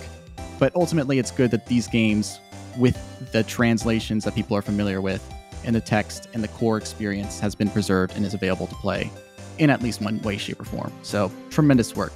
If not an A, very close to an A. Yeah, I think it is. My nitpicks about the pixel art notwithstanding, it's otherwise a really good translation. We could get into some of the issues with the localization, but honestly, end of the day, I'd feel bad if it wasn't there. So, like, if they cleaned up the translation in any way, I would feel like, it wouldn't feel right, honestly. So, yeah, I like that they've left it pretty much untouched besides cleaning up the art. And I wish they didn't clean up the art either, but otherwise, yeah, it's just so wonderful that they've made it so accessible. Yeah, it's kind of like a damned if you do, damned if you don't thing, because since the original resolution was a tiny screen in your hand, That's true. The pixel art wouldn't look as clean. And like we don't use CRTs anymore, so like that would also just look weird on an HD screen. So I get why they had to like, well, maybe we can just do like art, but it doesn't seem like they had enough time to really do it for some characters and some models in some areas. So right. it's a little not perfect. I guess it's not perfect, but at least it's available in some way, shape, or form. Capcom, for their credit, they're not perfect at it, but they do a lot more than many companies do in terms of like releasing collections at a relatively affordable price with a good volume of games. It's not perfect. I'm not going to say like, oh, they're amazing at it, but they're better than a lot, especially with their classic games. Oh yeah. I think also like it gets like the art style of the series gets better when they get to the 3D models. I mean, I prefer the pixels on the little screen over anything, but the 3D models took some adjusting when it came out in like the fifth one in like 2013. But I think that will look much better in HD, at least, in terms of upscaling, because those are some pretty slick 3D models. Because I love pixel art a lot. I think that the peak of the Pokemon series was when it was still like doing the pixels versus like switch to 3D, which I don't feel like has been ideal for it. But I understand like the pressure. But the problem is like the 3D doesn't look remotely what it should look like at this scale, versus like how the pixel art looked really, really good in like the fifth generations with black and white and everything. But that's a digression. But it's wonderful that people can play these games at all. Phoenix Wright Ace Attorney is a wonderful game that successfully launched a franchise for Capcom. There are now 11 games in the Ace Attorney series. The game and the series also inspired a series of stage musicals in Japan, an anime series, manga, and a 2012 live-action adaptation directed by Takashi Miike. Interesting. I need to watch that film. I mean, I probably can find a copy. I just haven't put the effort into finding a copy in heavy non-prosecutable air quotes. But yeah, I also really want to see, I think what's the name of it? Is it there's the all-girls theater troupe that did the musical of this, and I want, that is so good. And I wish I could remember the name, but yes. Yeah, there's that I'm fascinated by, and I wanted to look more into it, but like we have to record these eventually. Yeah. But as for the movie, it's not streaming anywhere, but I did see you could rent it in HD for just 99 cents, which Oh. yeah, so there's options for that at least. Physical copies, I'm not 100% sure on the distribution of, but at least people can rent it in some capacity. So I'm definitely going to check that out over the next couple weeks. Yeah, the DS, 3DS, and Switch versions of the game hold an 81 out of 100 on the review aggregation website Metacritic. And this game was a major contributing force to the popularization of visual novels in the West. But we're not here to reduce the legacy of Phoenix Wright Ace Attorney to its popularity or its review scores. We're here to talk about its impact on somebody who played it. So let's get into it, Kev. Hey, Jane. Hey, Jacqueline. What do you think the most significant YA book series like the 2000s to the 2010s is? Oh, definitely The Hunger Games. No, I mean like Twilight. That's the best No, one. I'm talking about the Percy Jackson series by Rick Riordan.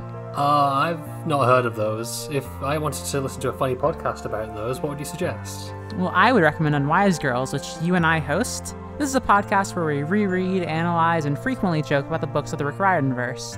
And we see why people call these the best young adult magical series of the 2000s. And we always take time to declare which characters are canonically, factually not cishet, because Rick Riordan is not the boss of us. Listen to Unwise Girls every Friday, wherever you get your podcasts. Brought to you by the Moonshot Network. What do you like about Phoenix Wright Ace Attorney that you wish more video games would do? For me, it really comes down to character. I mean, this is very unhelpful advice if you're trying to make a video game, but make your characters good. Just write better. But every character, whether they are a main character or they're in for just one scene, is very distinct. Even if they're annoying, there is something entertaining about them. There are just very few characters that don't stand out. They all have their fun little quirks and dynamics, and you just really get attached to them, especially over the course of multiple games. The ones that recur, you really find a fondness for, I feel. And yeah, I just feel like a lot of games sort of miss that step, where the idea of a good personality trait is I'm a dad sad about my son, or I'm a husband sad about my dead wife. So yeah, I think that there's just a lot of fun and interesting character dynamics in this game. I love that Phoenix himself is such an optimist, even though he's also he's both the Shamil and the Schnozzle. He's very much the world is put upon his shoulders and he doesn't deserve this, and he's constantly complaining about it. But at the end of the day, he has these strong morals and will fight for what he believes in, and that contrast is very fun.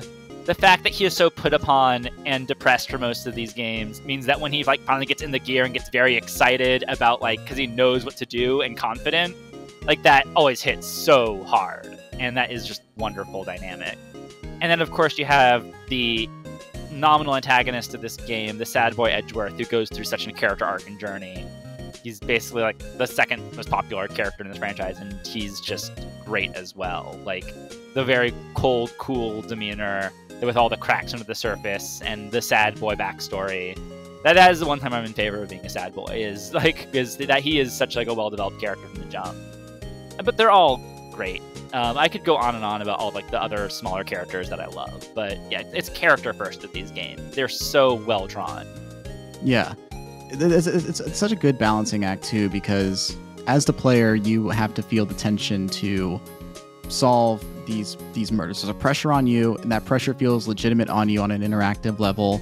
You want to make sure that you solve these cases so you don't get the fail state, but also because you actually want to find your client not guilty. And your attachment to these characters is contingent on that, even if you don't necessarily love the client, or even if the client isn't a richly detailed character. You want Phoenix to succeed. You want Maya to succeed. It's great, and your rivalry with Edgeworth makes this whole thing compelling too. In addition to this character work that's happening, the stuff you're discovering about each other, but their dialogues with one another, and also just the idea of even if I do find Edgeworth to be a sympathetic character, I still want to kick his ass on the right. field here. And that's the true thing here. The character work is what really is the X factor to this game, but the foundation of that is the inherent dynamic of you are an underdog. And like obviously like this game is based off of like the structure of a Perry Mason episode, like the classic 50s, 60s series, where the first half is like you getting to know the person accused of murder, them gathering the evidence for it, and then the second half is the court case where they're fighting the same prosecutor every episode, or damn near every episode. But the thing that like makes it so good is like, you know, Takumi based it off like his like cultural background, understanding the Japanese legal system. He did like research into the legal system to make sure that he was, even if it is going to be a heightened, not accurate version of it, and no one should take actual law advice from these characters in Japan. If you are in at the time when he was developing these games, the prosecutors won their cases literally 99.8% of the time, at least as of 2001. It sounds terrible and it isn't great, but it's because in Japan, like they only take on like 8% of the cases given to them, and it's like the ones that they know that they're going to win. But as a result, being a defense attorney is like one of the most stressful jobs in Japan, because they never, ever, if it gets to that point, succeed. It's such an uphill battle. And that's like why these things are called turnabouts. Like you are literally the underdog. You have to scrape and like take, you're never like, oh, I have 4 pieces of decisive evidence. No, you have maybe one. You don't even know what it is when you go into the trial. You have to actually find these contradictions yourself and build your case basically on the fly. And it works, and you feel brilliant for it. And that's great. Like, yeah, this is how you feel connected to Phoenix as a character centrally. Yeah. I don't think it's much of a spoiler to say you win the cases, and also for future games, you win the cases. And that's what's really remarkable about the franchise as a whole, is how they keep building the underdog tension, even though you kind of have to win to keep the game going. Mm-hmm. So it really is just kind of remarkable how they're good at stacking the deck against you while giving you that little worm to like squeeze your way out of it. It is impressive. Like every case, there are multiple times it feels impossible. How do I get out of here? And you just have to find just the one little crack in the armor, and then you learn more information, things start spooling out again until you get to the next impossible situation. Mm-hmm. And the way these games are so good at creating those impossible feeling situations and then letting you sort of naturally find that crack through like the questioning the testimony or finding the evidence is like very compelling. Like it works every time. And if you play every game in this series, you've done it so many times and it still always works. Yeah, no, it's great. It's a phenomenal feeling when like you know exactly what it is you need to pick on like the right dialogue prompt, and it's just like, oh yeah, fuck yeah. No, it's great stuff. I didn't know how engaging this would be as a mostly a dialogue based game. Like it really is inclusive of the player and its decisions in a way that I did not expect it to be when it was like presented. It's broadly understood to be a visual novel game, and again, the distinctions, I don't want to hear about the distinctions, guys. I understand, but it works so well, and like how it's able to like weave the story in with your responsibility as the player to produce these results. Yeah, it's such a stroke of genius to lead you to the correct answers and let you deliver them, because you feel so smart. Like even if like the game is like doing like not even really hand holding, but in subtle ways it kind of guides you to the right direction with a lot of the logical leaps, but then they leave that last step missing that you then get to fill in by pressing the right piece of inventory at the right time. But they don't make it easy either. Like you do have to sort of think these things through and figure out the contradiction and the missing piece of information for yourself. And it's just when you do, you feel so good and you feel so right. It's like training you to be a Poirot or a Columbo, and it makes you feel very satisfying. Like I am the one who's the smart person in this narrative who's figuring things out. It's a rush that, like I said, never gets old. Yeah. Like the first couple of cases, the first case and the second case, I don't think I got a single penalty on.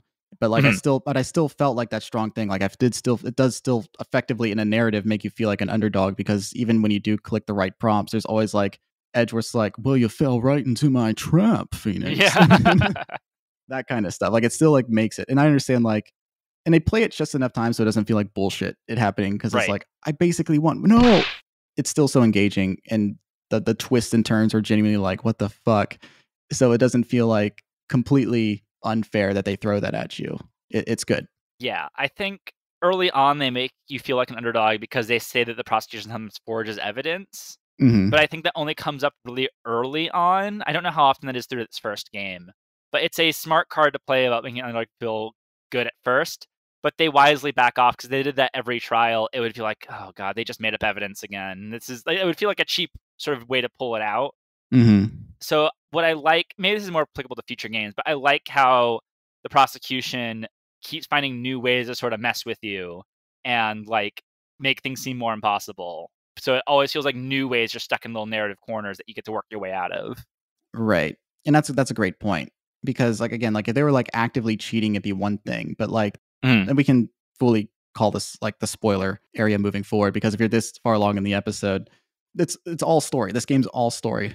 The thing is, like, even as like the prosecutors are known, the prosecution office is known for being such a way, Edgeworth himself believes in what he's like up to a point, and it like that this comes to a head in like the third case in like in a hilarious way. But he's honorable, and he's like doing this because he believes criminals should be in jail. Like has this complicated backstory, and we'll talk about that as we get along here. But it's good because like even though like they are fighting from the winning position, which is accurate in like the justice system of Japan at the time, where basically the prosecutors have all these resources, and Phoenix, being a defense attorney who is an employee of one in his law office, he doesn't have these resources available to him. He has to like scrape by and get anything, accidentally trick Gumshoe into giving him some important evidence at the crime scene, and then hope that he can find something in the courtroom. Like I think every single time like it comes the trial part of this section, he's like, yeah man, it's gonna be fine, and then like he does like the thinking like, oh my fucking god, what is going to happen in this?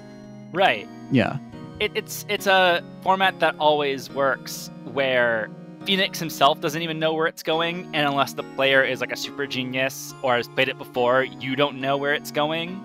Because it's like, well, how can this, like, there's just so many logical leaps involved into proving the innocence that you're just kind of vibing off of what the next step is. And that works so well from like a narrative perspective too. Like Phoenix is just like this very lucky but also intuitive scrapper attorney who doesn't know how he's going to solve it when he walks in the courtroom, but knows how to can keep finding the one little chink in the armor, like I said, to sort of get to the next step, get to the next contradiction, which will reveal the next one, which will reveal the next one, and hopefully, as it usually does, leads to the real truth behind it all. It's just such like a great way for things to flow, because you're always feeling like you're backed in a corner, but you're always have a way out. Right. And then that dynamic, because like how Miles is like, not Miles, how Phoenix is always from the losing position and still manages to find justice for a person who was wrongly accused of murder, and how that bounces off of Miles, whose like whole conviction is like criminals need to go to jail. This person's a criminal. I can prove it. But his thing is like he is basically a tool for the corruption of the established power here, whether he chooses to acknowledge that or not. The forged evidence isn't necessarily his doing, but it is provided for him by the corrupt prosecution office, which again also is revealed like why the prosecution office is so corrupt in the 5th bonus episode, which is like, holy shit. But like he is blinded by conviction, whereas Phoenix is driven by a determination to actually like deliver justice. And his personal connection to almost all of the cases in this game makes that a believable aspect of his character. Like Maya being the sister of his mentor makes that work. And then when he eventually has to defend Edgeworth in the 4th case in the game, it's again driven by his ambition to protect somebody that he cares about for personal reasons. It's great. It's a great personal way to create that like underdog rookie story of like a guy's first time as a defense attorney. Yeah. And back to character, you briefly mentioned Maya, and I think it's a good way to segue into talking about how these characters interact. Like they all have such fun dynamics with each other that are really built into the game and sort of build as the game goes on. I love Phoenix and Maya's relationship. It's one as characters sort of evolve and sort of reach different roles throughout these games. But the one lawyer and the one partner will always be there because it's great exposition to have something to bounce ideas off of. But B, this dynamic is so fun where it's like I said, Phoenix, he's ultimately like confident at the end of when rubber hits the road, but is kind of a bit of a depressive and pessimistic person at the same time. He has belief, like he's optimist in that he has belief that justice can be done, but he's pessimist about how he'll get there. And Maya is just like a pure 100% optimist who is just like always sunny and happy and always needling him and teasing him. And I think that contrasts so well the personalities. I think just like going through and like clicking on random stuff when you're investigating, like 90% of the time it won't be the next clue, but it'll be some funny dialogue between them that usually is just very good. Yeah, I wish I could remember specific ones from this game, but like I'll just say now I did not replay this game because every time I felt tempted to, it's like, well, I do know the story though. Like a lot of the overarching with the story and what I love about the game, as it has been clear to the listener, I just can recall instantly because it's left such an impact on me over all these years. But it does mean that I can't pull a specific exchange between them that I really loved. But like, it's still left an impact on me, the dynamic in general of how much they care for each other and respect each other and still have fun like needling each other throughout these games. Right. And like that compulsion that you're talking about, where it's like you want to get the dialogue, even if you don't think it'll necessarily lead to the clue. It is also like an interesting way to train the player to press every button to find information, right? So like, yeah, you need to like investigate this because it could be a clue, or it could just be like a way that Maya is really fucking weird around Phoenix, and then they riff off of each other, or like one of them like makes fun of the other person. So yeah, like even if you don't get something productive, you still find something entertaining because this is a story video game. If the idea isn't to read the least amount of words possible, like this is how you're supposed to play the game. But it also serves you when outside of the investigations, when you have to like actually like cross-examine the witnesses, because no matter how you play this game, you have, even if you are confident like where you go to find the contradiction, it is still rewarding to press on every single line of dialogue that's presented to you in a testimony, because number one, like you're going to, like you need to find like every angle from which this thing is spotty in terms of a testimony, but also because like even if you don't, like you're still going to get entertaining dialogue out of the conversation. Oh yeah. And I think entertaining dialogue also extends to the really good supporting cast. Like Gumshoe, ACAB except Dick Gumshoe. He is such like a lovable guy. Like you said, there's that dynamic where Phoenix keeps tricking to get evidence out of him, and it always works. He's just a wonderful character. He has such like a rich relationship, not only with Phoenix, but with Edgeworth as well. And the running gag about Edgeworth docking his pay for every time he screws up is just always hits. It's always so funny. Yeah, if there's an argument for ACAB except Gumshoe, it's because like he's such a useful idiot. He's probably gotten more people out of prison than in, just because he doesn't. He's so willing to give you information with like the drop of a hat. Right. Yeah, he's like, well, prosecution didn't want me to say this, but I don't know what that means. Yeah, he's just very affable and lovable. He's like one of the few characters who's like shows up a lot across these games, and every time it's a delight. I love him so much. Yeah, like the 5th episode's whole thing is like exposing the corruption within the police department that Gumshoe works in, and has it out for the prosecutor's office and has corrupted the prosecutor's office. And that's so many different things going into that. But like, I'm not saying this game is radical in its presentation of the police. Obviously, it's all fiction, and it's not, you know, its service isn't to like paint an accurate portrayal of the world, but to tell a compelling story with familiar pieces that take little explanation for us to get. So like, yeah, police, detective, defense attorney, prosecution, like you understand the basic framework of these things, but it does like go into police corruption, and like the way that Gumshoe isn't an accessory to it at all, because he is like a guy who just is stupid but genuinely wants to serve the community, however that means. It's so funny, but it's also fascinating because everybody is abusing Gumshoe in some way. Yeah, it's a really great dynamic.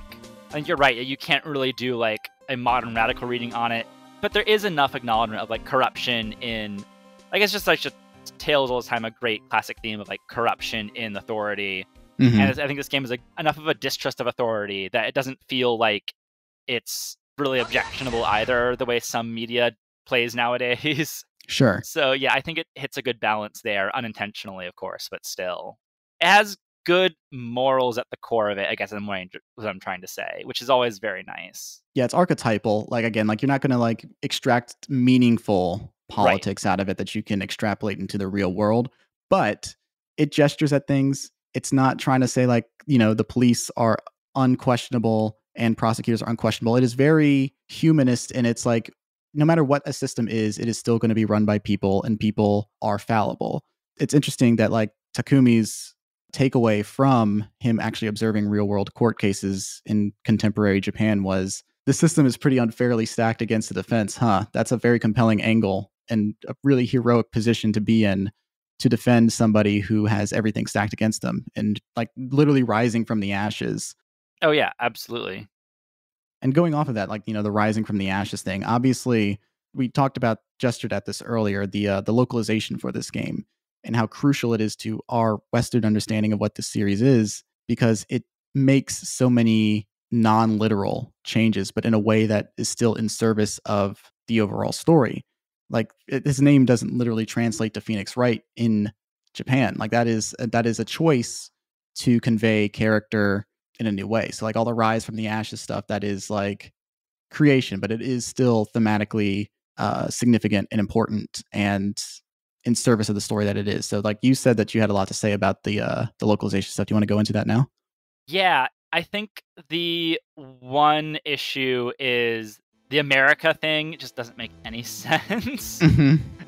But beyond that, I do think it is like, I don't know, it's just fun. It reminds me a lot of like how Digimon was translated in America, where it's not 100% faithful, but the writers did a good job of like trying to translate sort of the humor and put sort of like American conceptions of these kinds of characters on, overlaying it so like kids would like it. And the audience base turns a little older, but like I said, there's a lot of humor in these games that wouldn't translate.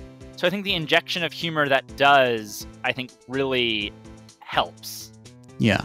I mean, some of it is a little ridiculous. I can't remember how many pop culture references are in this one, but there's a lot in the second and especially third games. And then I think they backed off a little bit following that. There's a This Is Sparta reference in the third game that I hope they kept in for re-releases, because I like it because it like puts it right into 2007. And you know what? Why not just like embrace the era when something was written? I don't think they make any changes to the localization, because the Steel Samurai case, there is the director or writer character who is a creep, and he speaks in Leet Speak, but the Leet Speak is from 2005's English localization. He's saying like te and like pwned and owned, and those words that are no longer common parlance in our in the 2019 re-release moving forward, where we would be saying things like based or whatever. It definitely full circles. Yeah. It definitely full circles from of the moment to very cringy to this is now a time capsule. It's an artifact. And I appreciate that about it. I like things that are like that specific, that they can sort of like put you in that time and place. And so, yeah, it's a little ridiculous, but I mean, I don't know what that character did in the Japanese version, but probably something similar over the top linguistic quirk that they just found a way to sort of make a 2005 American version of it. Right. Like Gumshoe in Japan like uses slurred speech at like the end of his sentences. But in the American version, he like ends his sentences like, "Hey pal," like something that like still conveys like he's not the most educated and aware person, but in a way that would like be more readable to an American audience versus a Japanese one. Right. I also have to tip my hat to whoever's job it was to come up with all of the names. I think all the names are pun in Japan, and in America, even if they're not the same puns, they always do a really good pun. I love Wendy Oldbag. I love that character too, but the name especially is just such a ridiculous name. Lotta Hart's another good one. Oh, Phoenix Wright is a pun. I think the name is actually pretty different in Japan. I think it's like, it's Ryu, which is like dragon, right? Yeah, like it's not like, it's just like they pick something that's like more readable, because like the Legend of the Dragon in Japan versus like a shorthand for Phoenix would be just like a quicker thing to how we take it away. But yeah, I think like Miles Edgeworth isn't necessarily a pun, but it's like it gets the same mood as the original name as well.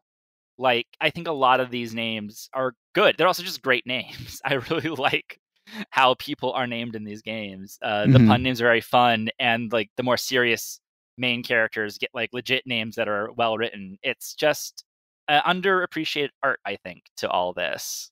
No, yeah, localization is an art. We talked about this in the Earthbound episode, because that is another game with a tremendous undertaking in terms of localization. I compared it to Fooly Cooly on Adult Swim, because that's another tremendous, localization undertaking, where you have to take these pop cultural references that are broadly understood in Japan and then replace them with pop cultural references that are, or shorthand that we can broadly understand in America. Like using the Fooly Cooly example, like they refer to a discontinued drink in Japan, and then they replace it with Crystal Pepsi in America. Like something that like if you translated that literally, we wouldn't understand the reference. But by making it Americanized enough that we can understand it, like the joke lands. Mm-hmm.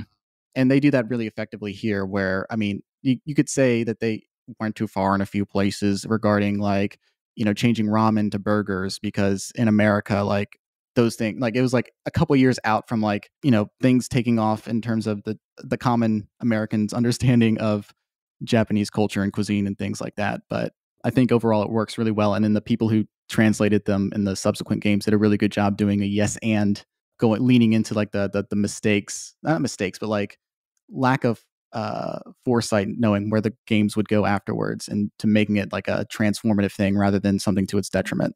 Yeah, it's just enough transformation, like we're talking about. Like they don't go too far.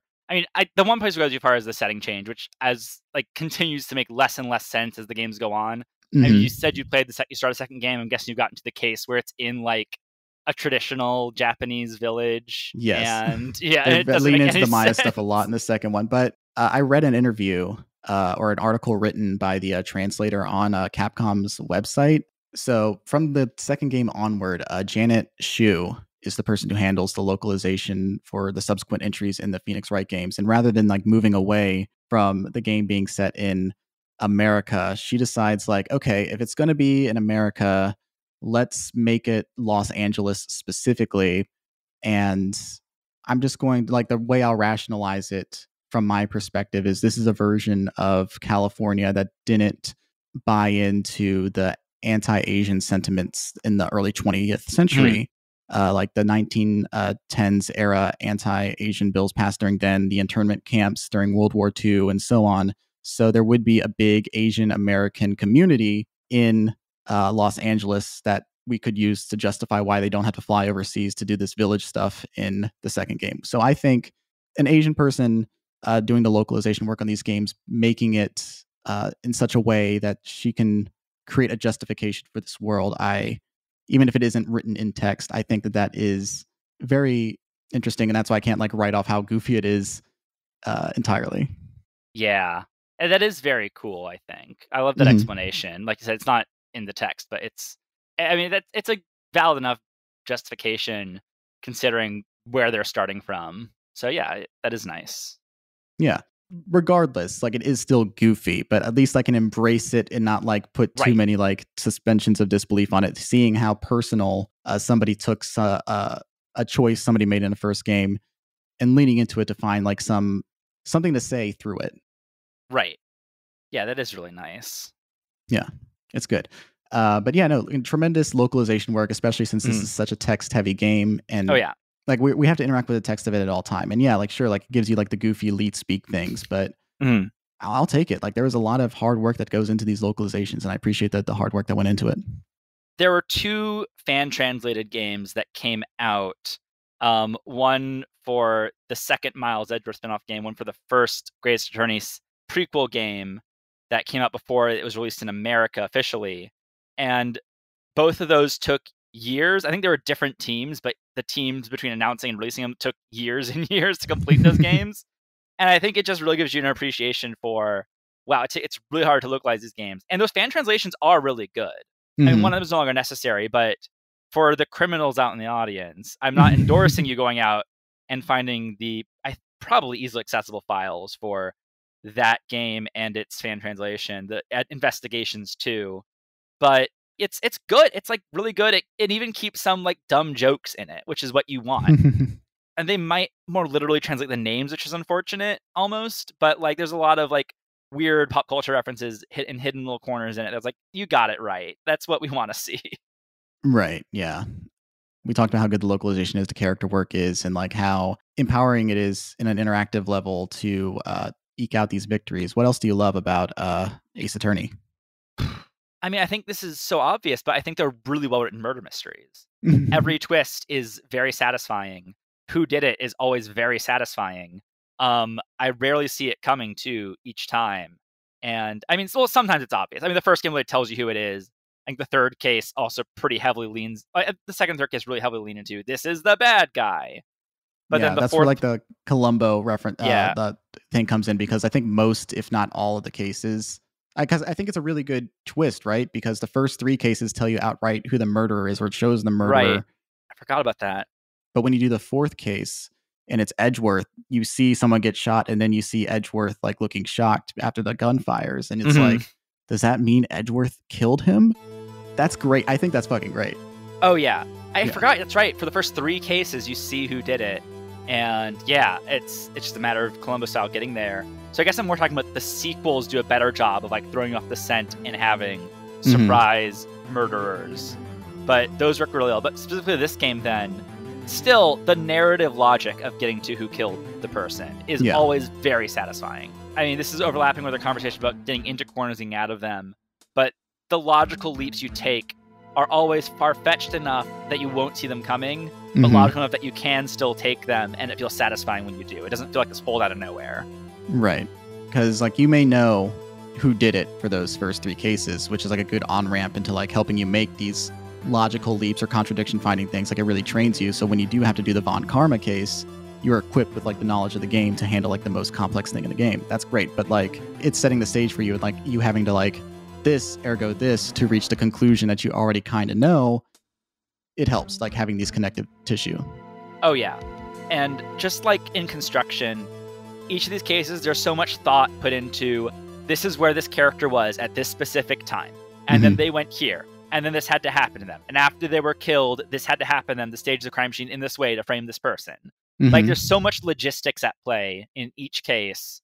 And each time, like Shutakumi and whatever other writers he may be using are just on the ball, like keeping track of it all. There must have been crazy like corkboards or whiteboards, like tracking all of this. But it always makes sense. It always flows well. It always gives enough room for enough red herrings in the middle of each case. And you really have a good sense of like, even though the story of how this person went from alive to dead and someone framed with a lot of weird stuff happening in between, there's so many steps every time, but each time it still makes sense. Like there's never a true break in reality, I don't feel. Yeah. Like tying the 2nd and 4th cases, Maya and Edgeworth cases, is to the DL5 incident in the past. It does a lot of narrative cleanup, so like they can really focus on the mystery and the actual act of like finding your client innocent. And yeah, this whole like, you know, most of these cases are connected to each other in some way vis-a-vis like Phoenix's relationship to the accused. That gives you the narrative buy-in, and that gives you like the stakes and the passion for it, which lets Takumi really spend a lot of time like figuring out the geography of these setups and the parties at play. And man, it does such a great job. Yeah. Like I said, the geography is always very well thought through. And I think with those, both Tournament Goodbyes and Rise from the Ashes, and this is a trope a lot of other later cases will use too, is the past case that has to be unearthed and is relevant, again, to something new. I think is also just always very fascinating whenever they deploy it, because it's just, well, it's like another challenge. Like, how do you prove something that happened years ago? And that's its own like underdog challenge that's very fun. But also that's like an extra layer of complexity, is how things years in the past relate to the present and what could have changed and what could have shifted.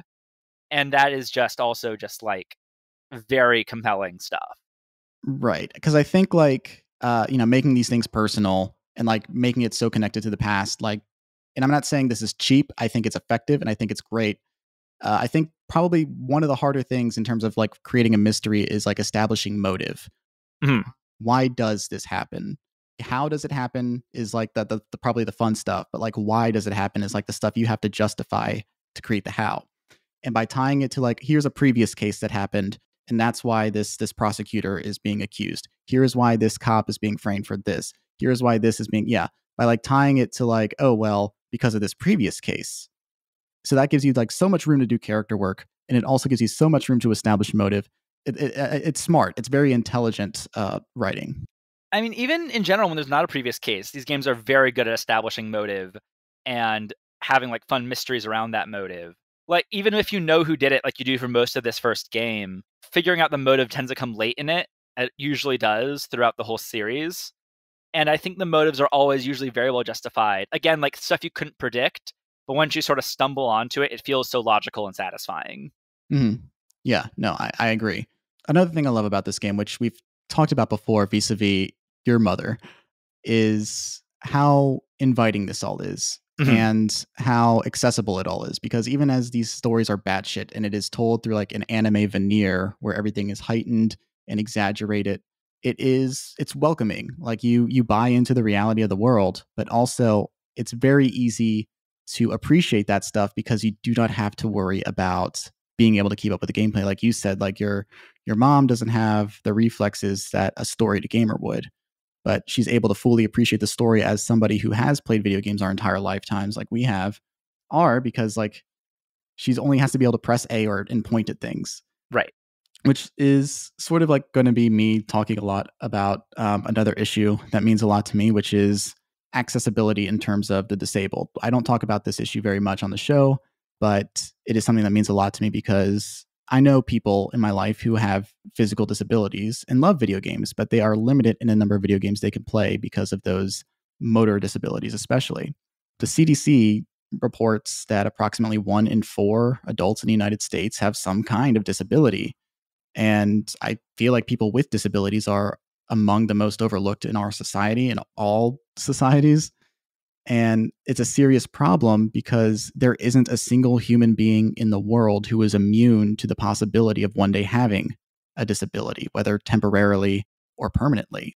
Even if you cannot see the altruistic angle of providing for the people with disabilities, think about like the personal angle of like, what would happen if I were to become disabled one day? What is there for me?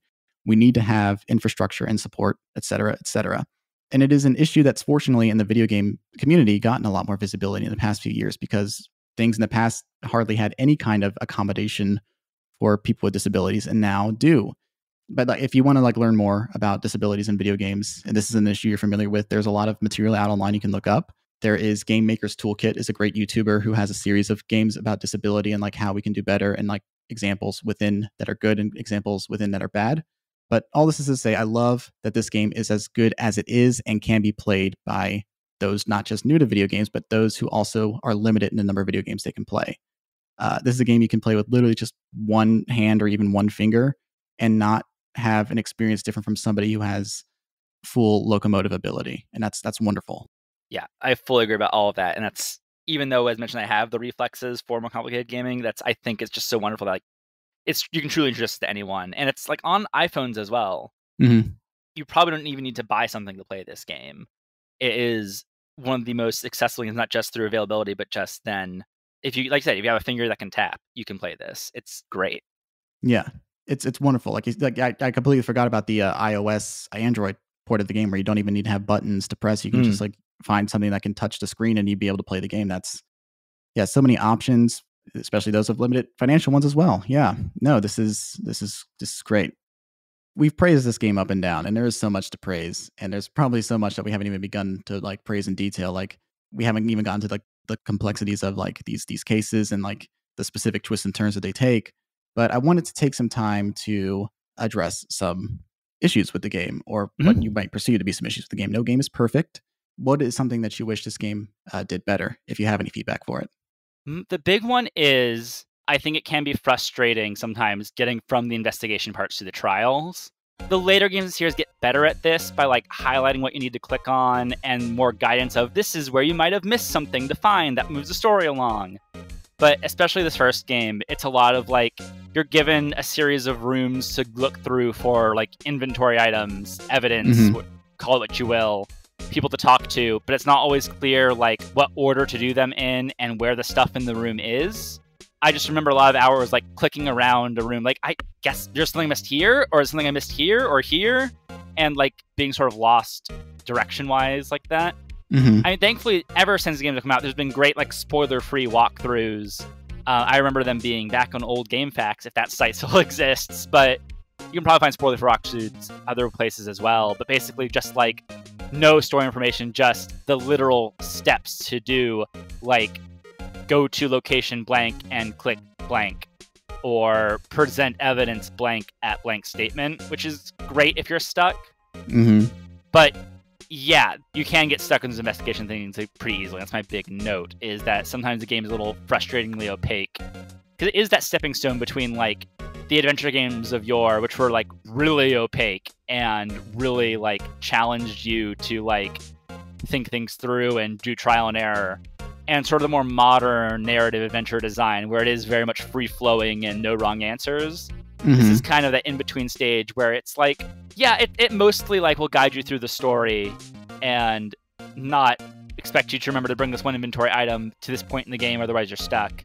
But it also, you're still, like I said, doing that sort of clunky, almost moving from location to location, and you have to figure out what to do there in order to proceed with the great story. Yeah, I mean, like, you raise a good point where, like, a lot of the game is the illusion of brilliance for you, where it's like, I'm so smart, where it's like the game laid out all the tracks for you to make the choices that you make. Like, there's one correct answer, and you found the correct answer, but it's reading comprehension and, your ability to, like, draw those conclusions, and you chose the one prompted correct answer to solve the problem. You feel very smart. But that also comes with, like, there's one solution to everything that you do. And since the investigation is a bit more involving than the simple act of like, here's the evidence I present over this line of text, it's not hard to end up getting lost in. I think this came up especially during the Steel Samurai case. Yes. Yeah, because that area, there's so many like areas you can go and visit, and the frustrating part is like the way that the lot and studio are set up. Like, the geography of it very well, but you have to like, okay, well, I'm here.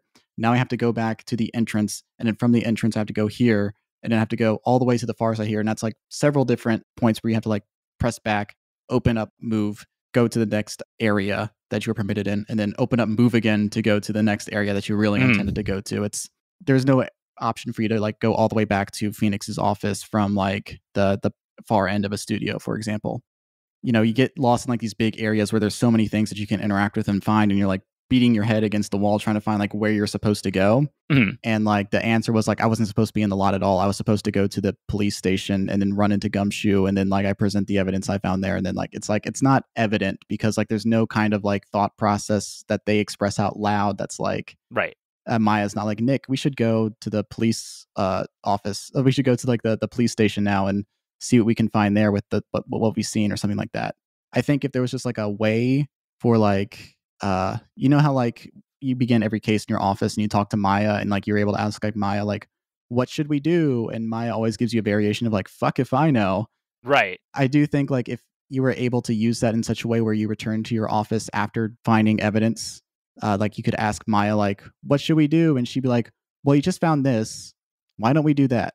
But I guess I'm not sure. Maybe the game just doesn't want you to get that much help. So you still feel like you're solving these problems, but it does come at a detriment. I think that is a little bit generous. I think they were just very lazy in coding that helpful feature. They did make the game in 10 months. Yeah. Yeah.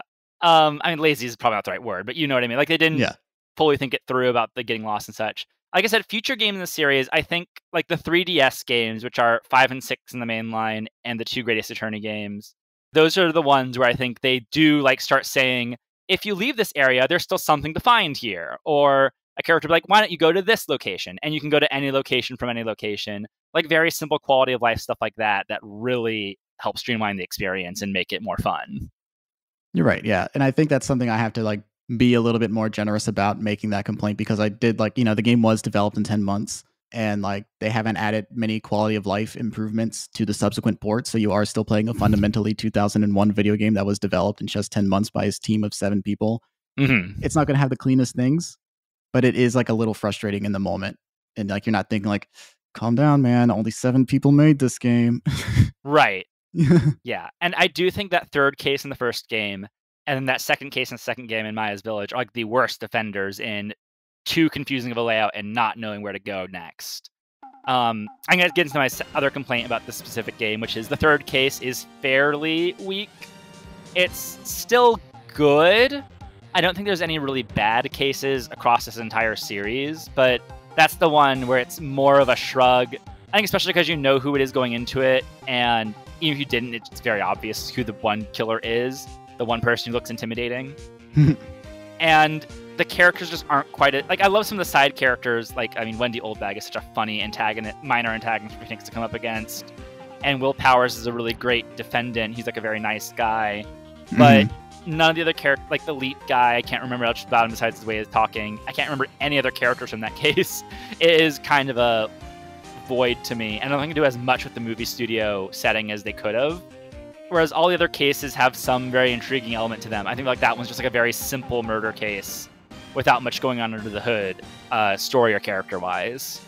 Yeah, like, I like the big parts of it, but I think like it's just like the investigation part specifically is so frustrating that it hampers how good the big moments are. So I mean, by default, it's going to be the weakest case because like I don't like the word filler. I think it's very necessary to have breathers so we can see like what a default version of. I think that's a fundamental weakness of like the Jessica Jones and Daredevil series on Netflix, right? That they don't have like an episode where like Jessica's just doing a normal investigation or Daredevil's like helping a normal everyday client. Instead, like he has to defend the Punisher or something like that.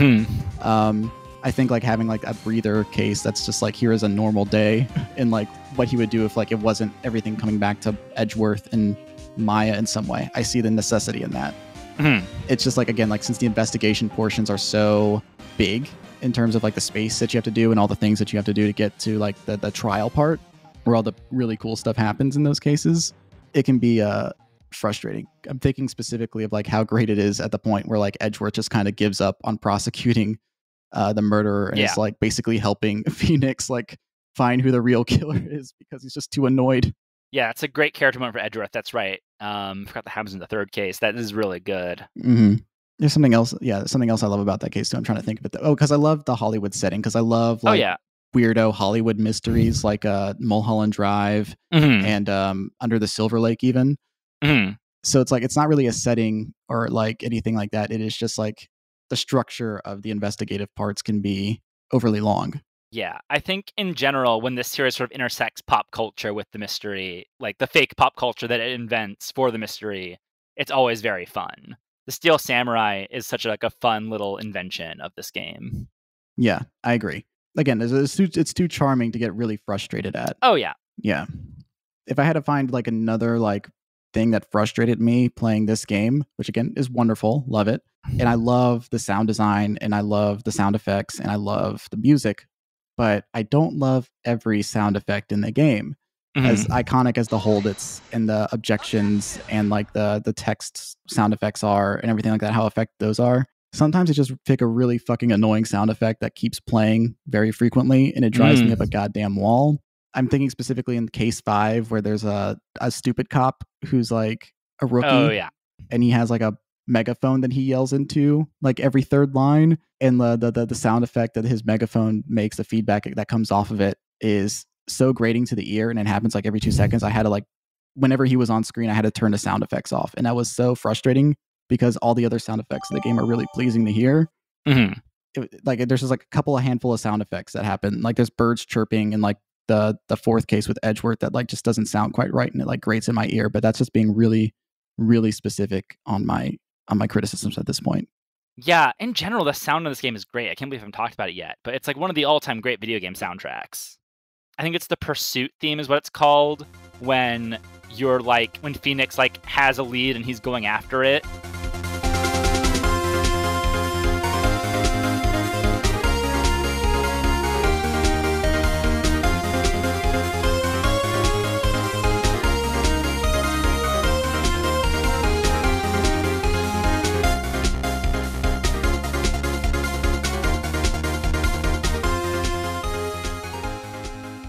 Is just like really rousing, fun music. It's like such a understandably iconic piece of video game music. Yeah, no, it's great. My roommate Avery was in the room when I was playing a lot of these games, and he like very specifically said, "I love the loops in this game a lot. Like all the music's really good." But he also complained about the megaphone sound effects looping too many times. Yeah, sometimes they can overdo it. Like even the sound effects that are like fine and simple, like the flinch sound or things like, or like the ding.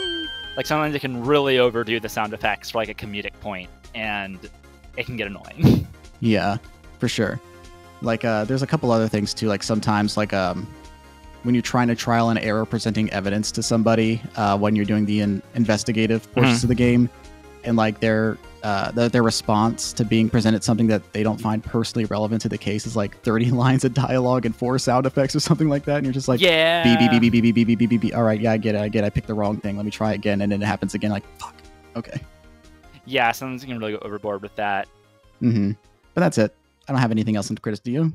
No, yeah. Talking about presenting wrong evidence, though, we haven't talked about one of my favorite characters across all these games, which is the judge, who is just a quick shout out to the judge because we've already been going so long. But he's such a great like the voice of reason character, because his job is basically to like it's an interesting position because he's kind of like the note like stops people from having fun, but he's such a fun character in and of himself. I don't know. I love the dynamic where he like has to be like an exposition machine. Like people have to explain to him what the mystery is, like where all the elements are. Yeah. And also he has to explain like rules of the game and like keep things in order. And that could be such like a no fun character with a lot of dialogue. But instead he's kind of an amiable doofus, like a lot of the great characters in these series. And it's such a fun dynamic to play around with. And he becomes sort of a character on his own. And it's just, yeah, he's great. I love him. Yeah, no, I mean, like, it works because it's kind of like I'm not going to say like it's a perfect parallel to like Justice is Blind, where this guy is like kind of so impressionable. Mm-hmm. He's so impressionable, he'll just sort of believe whatever the last thing he's told is. And like sometimes you have to really like baby talk him and like the reason that this is important to the case. But he's hilarious. He's a great fucking character. And like taking something that could have been a stock generic character and turning him into another hilarious thing that Phoenix has to like be frustrated at is good writing. Mm-hmm. God, yeah. I mean, we could talk about these characters for hours and like the weird little like character affectations. I'm tempted to, but like, I think this like, game... I was gonna have to hold myself back from getting deep into like Larry Butts and Lotta Hart and everyone I love in this game. Besides like the people who like recur throughout the cases, is there like a specific character that like really stands out to you that you love from this game? You mean just like a one-off character? It could be a one-off character, or it could just be like a Larry Butts that like, you know, he comes up in like 3 different cases. So just besides the main character. Yeah. Yeah, I guess it's almost like I can't pick one, so I'll just say a general type. Like I've already shouted Wendell back a few times. I just quickly shout Lotta Hart. I love the characters that are like very annoying to Phoenix. The more annoyed Phoenix is, the happier I am, because it's always a very funny dynamic. Yeah. And the more annoyed Edgeworth is too. When Edgeworth gets really annoyed by Witness, then you know they're awful. And that is always fun when he loses his cool at someone. I don't know if you're a Comedy Bang Bang listener. I'm an occasional one, yeah. Yeah, this is the coincidence that just sort of struck me, or both Phoenix and whatever prosecutor is prosecuting at the time can have that sort of Scott Aukerman role where against a witness sort of doing one of the improvisers doing a bit on that podcast, where eventually they'll hit a point where they're just like, all right, enough out of you. It's always a dynamic that's very funny. Yeah. It feels like a game that's almost comedy first, despite how intense it is, because it is like really good bit stuff, and it does like sense when like a bit is dying and when to move on from it. Right. It has like the rake gag ratio perfect, where a character will start pretty funny, wear on you after a little bit. Eventually they do it, their shtick so much it gets really funny, and then exit stage left. And it's like the perfect timing. Yeah. I do have another criticism that did just occur to me though, because I was like going down the list of like characters in my on my thing here. It does feel like the male characters in this game get to like have a lot more, besides Maya. Maya does feel like, I'm not saying this to be like blasé, but like one of the dudes, like they let Maya have free reign to be whatever she wants to be.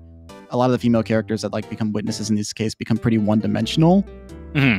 Especially like in one of the early cases, I think it's Lotta Hart in case 2, who's like, you know, I'm just a girl. I'm just a little girl. Look at my boobs, kind of thing. Oh, and that's April May. Lotta Hart's a photographer from case. Lotta Hart is a photographer from case 4. I don't care for April May. I love Lotta Hart. Oh, Lotta Hart, the photographer, the Southern photographer. Right. Yeah, Lotta Hart's great, but like, April May, who's just like, you know, I wish there was like a single character in any of the Phoenix Wright games whose like whole thing is like his animation was like his bulge like moving and like the judge going like, damn, okay. I mean, not to say too much, but be careful what you ask for, because that character does exist and winds up straying into not full-on homophobia, but 2003 in that area. Oh man, I wish I didn't say that. Speaking of gay, though, this is the gayest game I've ever played. Oh yeah, absolutely. Like this series is a huge queer fandom for reasons that became very obvious once I became aware of the concept of queer fandom. I've played the following games for this show alone: Metal Gear Solid 3, Fallout New Vegas, and Sonic Adventure 2. Mm-hmm. That when I say this is the gayest game I've ever played, like there's some like pretty gay ass games I've played before this, but this is like, I don't know what else you can describe Phoenix and Miles' dynamic with other than like catty gay. Right. Yeah. The Ace community also really likes these games because Phoenix and Miles are just so like, I'm sorry, just the cannot Ace community? The Ace community, Oh, like God. Ace Attorney? I wasn't even putting that together, but yes. Mhm. Just because, I don't know, the characters just don't get horny to almost comical degrees. Like, even though there's, like, in the second case is one with their boobs right in front of you. Mhm. They just stay very mission focused, both of them. They're just horny for justice. Exactly. But yeah, in general, there was also just like Phoenix and Miles is like one of the great like Kirk Spock style, like, here are two men who like wind up forming such respect for each other that we have no choice but to like romantically pair them, and good on you for doing that. Yeah, like, I mean, like, yeah, I mean, like, if you don't ship them, that's like your prerogative. As long as you don't ship them with any other person in the games, that's fine. Because like, they seem like they are like, even if like you don't see it as romantic, they are definitely like linked in some sort of like destiny thing, forever to be up Right. each other's ass in either a metaphorical or physical way. Like, it's interesting because like, you know, Maya's a 17-year-old girl and Phoenix is a 24-year-old guy, and like, there are like stories around that same time that would have easily have given into like the idea of this becoming a romantic pair, but they are very sibling in their like way that they talk to each other. It is very much like an older brother and a younger sibling in the ways they interact. It never even comes up as a possibility to them, in my experience. I don't know how the later games go. Right. It never does. I'll just say that. Like, Thank that's God. not it's a non-spoiler, but yeah, Phoenix never like has any real romance going for him that I can remember. And I think that's almost to the character's credit, because these aren't romantic stories. They're, I mean, you can write a romantic murder mystery, I suppose, but that's not what this game is like. I think to tell a romantic story, you have to put a lot of effort into it. If you have other things on your plate, it's better to just keep things simple like that. And so I think that is a very like modern thing. Pop culture, I think, has only really emphasized the men and women can just be good friends, and really like, no, we're not dating, we're just friends. Like, that sort of aspect of like character dynamics, I think, has only really come out in the last like decade or so, like in a lot of American pop culture. But these are games from 2001. Like, the original run was 2001 to 3 of these first three. That is an early example of just like, they could have dated, but they don't. They just have a friendship dynamic that's platonic. And I think that is like kind of notable and fun. And I think their dynamic is so good, stronger by the fact they are just like friends who goof around each other and needle each other. Like you said, Maya's kind of the only really interesting female character in this game. Besides outside of Case 5, which I think has a couple other ones like Emma and Lana. But it's something they slowly creeps into the game, is more female characters with more agency, which I do appreciate. You do play as other lawyers in later games for very complicated reasons that we do not have time to get into. But you do wind up playing as a female character in some of the much later games, and she's really fun and a very interesting character. There's just a lot of other fun ones out there. Like, very few of these female characters are just the love interest. They are almost always like fun and interesting and have a dynamic or a hook. I mean, even the very shallow female witnesses that you pointed out, they all, at least, they're not just woman first. They are their bit first. I mean, I guess April May's bit is being a woman, but besides that, they're a comedy bit first and whatever else second. I'm just imagining like April May like looking around the room real quick, like, what the fuck's my bit? What the fuck is my bit? Yeah, exactly. Yeah. Wonderful, wonderful game series with a lot of great characters, incredible bits. This is a game that's made an impact on a lot of players. What impact would you say this game made on you? I almost feel like we can breeze past this because I've done a lot of talking about it already. I love narrative adventure games now. I've played so many of them and I want to play more. And it's just also more endured my love for murder mysteries and for character-based storytelling. Yeah, I mean, like, yeah, it feels like you answered that, because like my other question would have been like, what impact on the media you've consumed it was, or anything like that. And like, obviously, like, you've talked about how this game has impacted you. You forged a bond with your family, sharing a video game you could all play easily. You have a dog named Missile in your life. You love narrative adventure games. I feel like we can move past this, but before I move away from it entirely, is there anything else you want to add about Phoenix Wright or your relationship with the games before we go forward? I mean, I think we've pretty much covered it. Like, Yeah, I'll just say the final word then. This is such an important game to me. Like, just not that I was like, I mean, I was moved by the story, but not in like a like spirited away or like reading Lord of the Rings for the first time way. It's just so entertaining. And every game in the series is so entertaining. It's just nice to always have like, I'm always looking forward to the next Ace Attorney game. Been a while since the last one, but I'm still going to always be looking forward to the next one as long as they keep making them. And every time one comes out, I'm going to have like a really rush of joy. Like, I don't think they've really missed hard yet. There's a couple games that are weaker than others, but I will always be a fan for life because they just tell great stories with great characters. And thanks to this first game for kicking it off, it's always so entertaining. Yeah. Great game. Thank you so much for presenting it to me as what you wanted to play, because it motivated me to finally get into the series, and I am hooked in it. I am going to keep playing the rest of the trilogy. I've wish-listed the other games on Switch, so I'm going to probably play the rest of those. And hope that the Edgeworth games become available in some way. Yeah. But yeah, no, I love... You know what? Yeah, go ahead. Sorry. I just remembered one last piece of way this game impacted me, which is the reason I joined Twitter was to DM a friend about normal stuff relating to investigations too that was very normal and not illegal. And that friend was a shout out to my friend Ramona, who I think deleted her Twitter account, which I'm going to do soon as well. But I met so many people through Twitter, including yourself, and I just got on there really just to talk about normal legal things relating to the Ace Attorney series. So this also had another weird impact on my life in that way. Yeah, no, it's very, that's a tremendous butterfly effect where like our brains are all broken forever now, but hell yeah, great stuff. No, wonderful game series. I love the whole like defense attorney angle as like a way of like finding a victory state in a video game. At the end of every episode, I like to give space for recommendation. Like, you've recommended a lot of stuff early in the episode in terms of like adventure games and all that, but like, while we're wrapping up, are there any other recommendations that you have for people who enjoy Ace Attorney? It doesn't even have to strictly be a video game. It can be any other kind of media. Yeah, this has been on my mind as like a challenge of what's something I haven't mentioned yet. And I do have a couple things. I think the world of murder mysteries, like, I think people are kind of into them now. The aforementioned Bernard Pro movies are not good, but are kind of a good bellwether of like, this is what people, I don't know, for whatever reason, I think it's having a moment.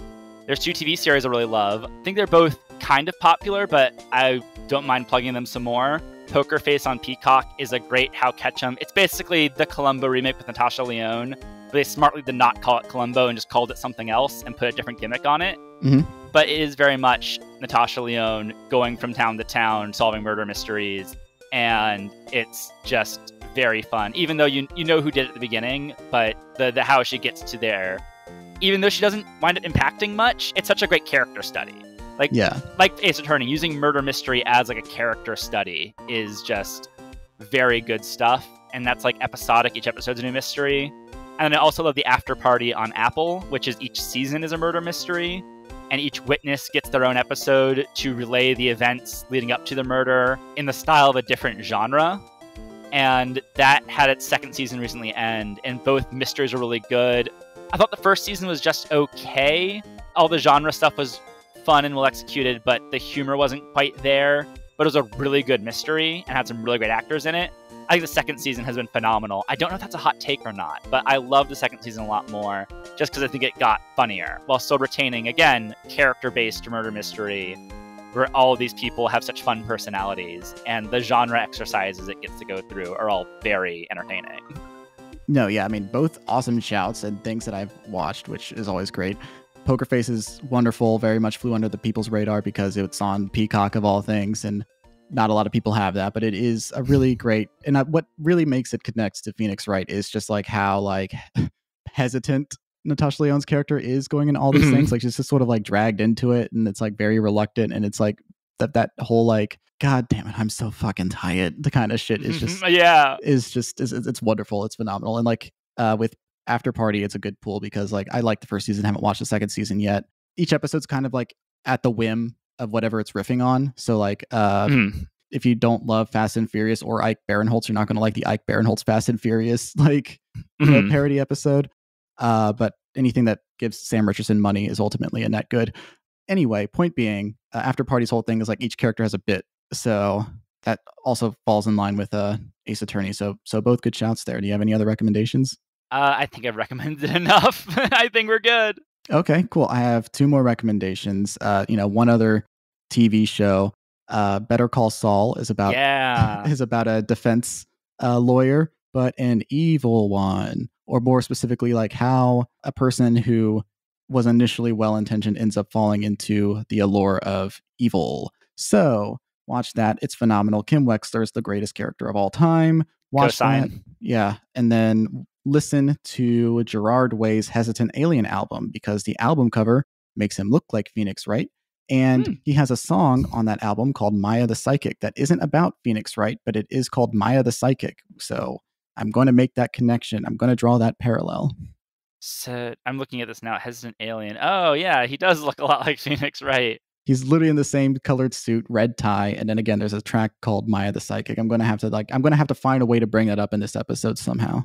Yeah, he must have been in it. I mean, it's so on the nose. He must be a fan.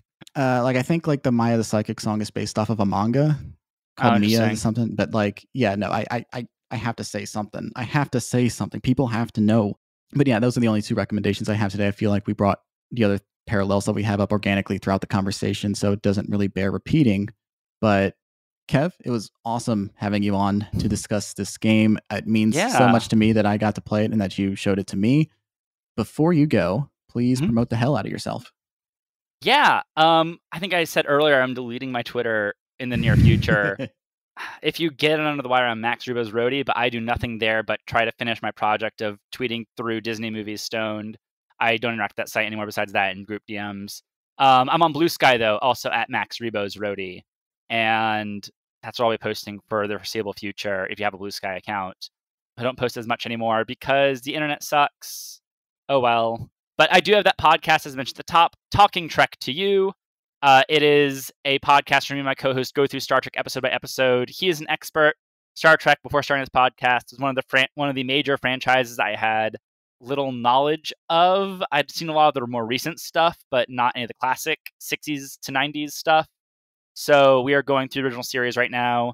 We finished the first season. We're on to the second. We also just finished a recap episode, season 2 of Strange New Worlds. So yeah, that's all great stuff to sort of jump in on.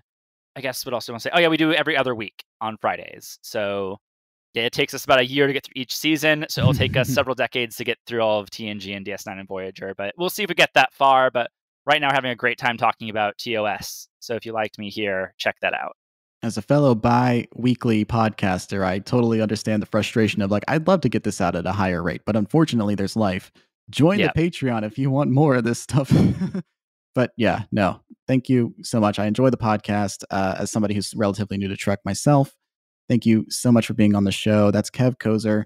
Please follow them. And I included the links to their stuff in the description of this episode, so you have no excuse not to. Thank you. Thanks again, Kev. Thanks so much for being a part of the show. And thank you so much for listening to this episode of Select and Start. Once again, I'm your host, editor, and promoter, Keifer.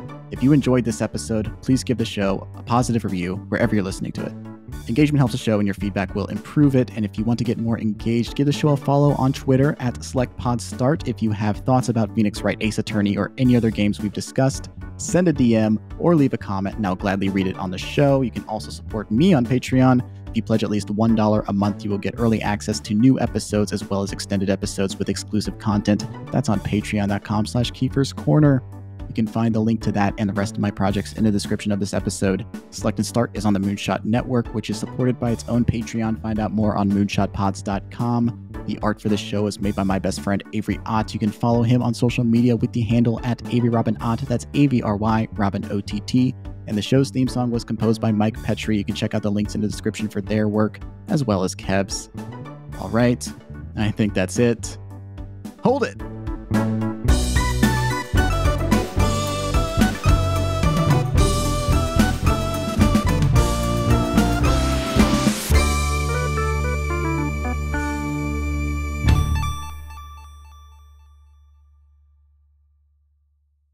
Fuck you, Edgeworth. Fuck me yourself, right?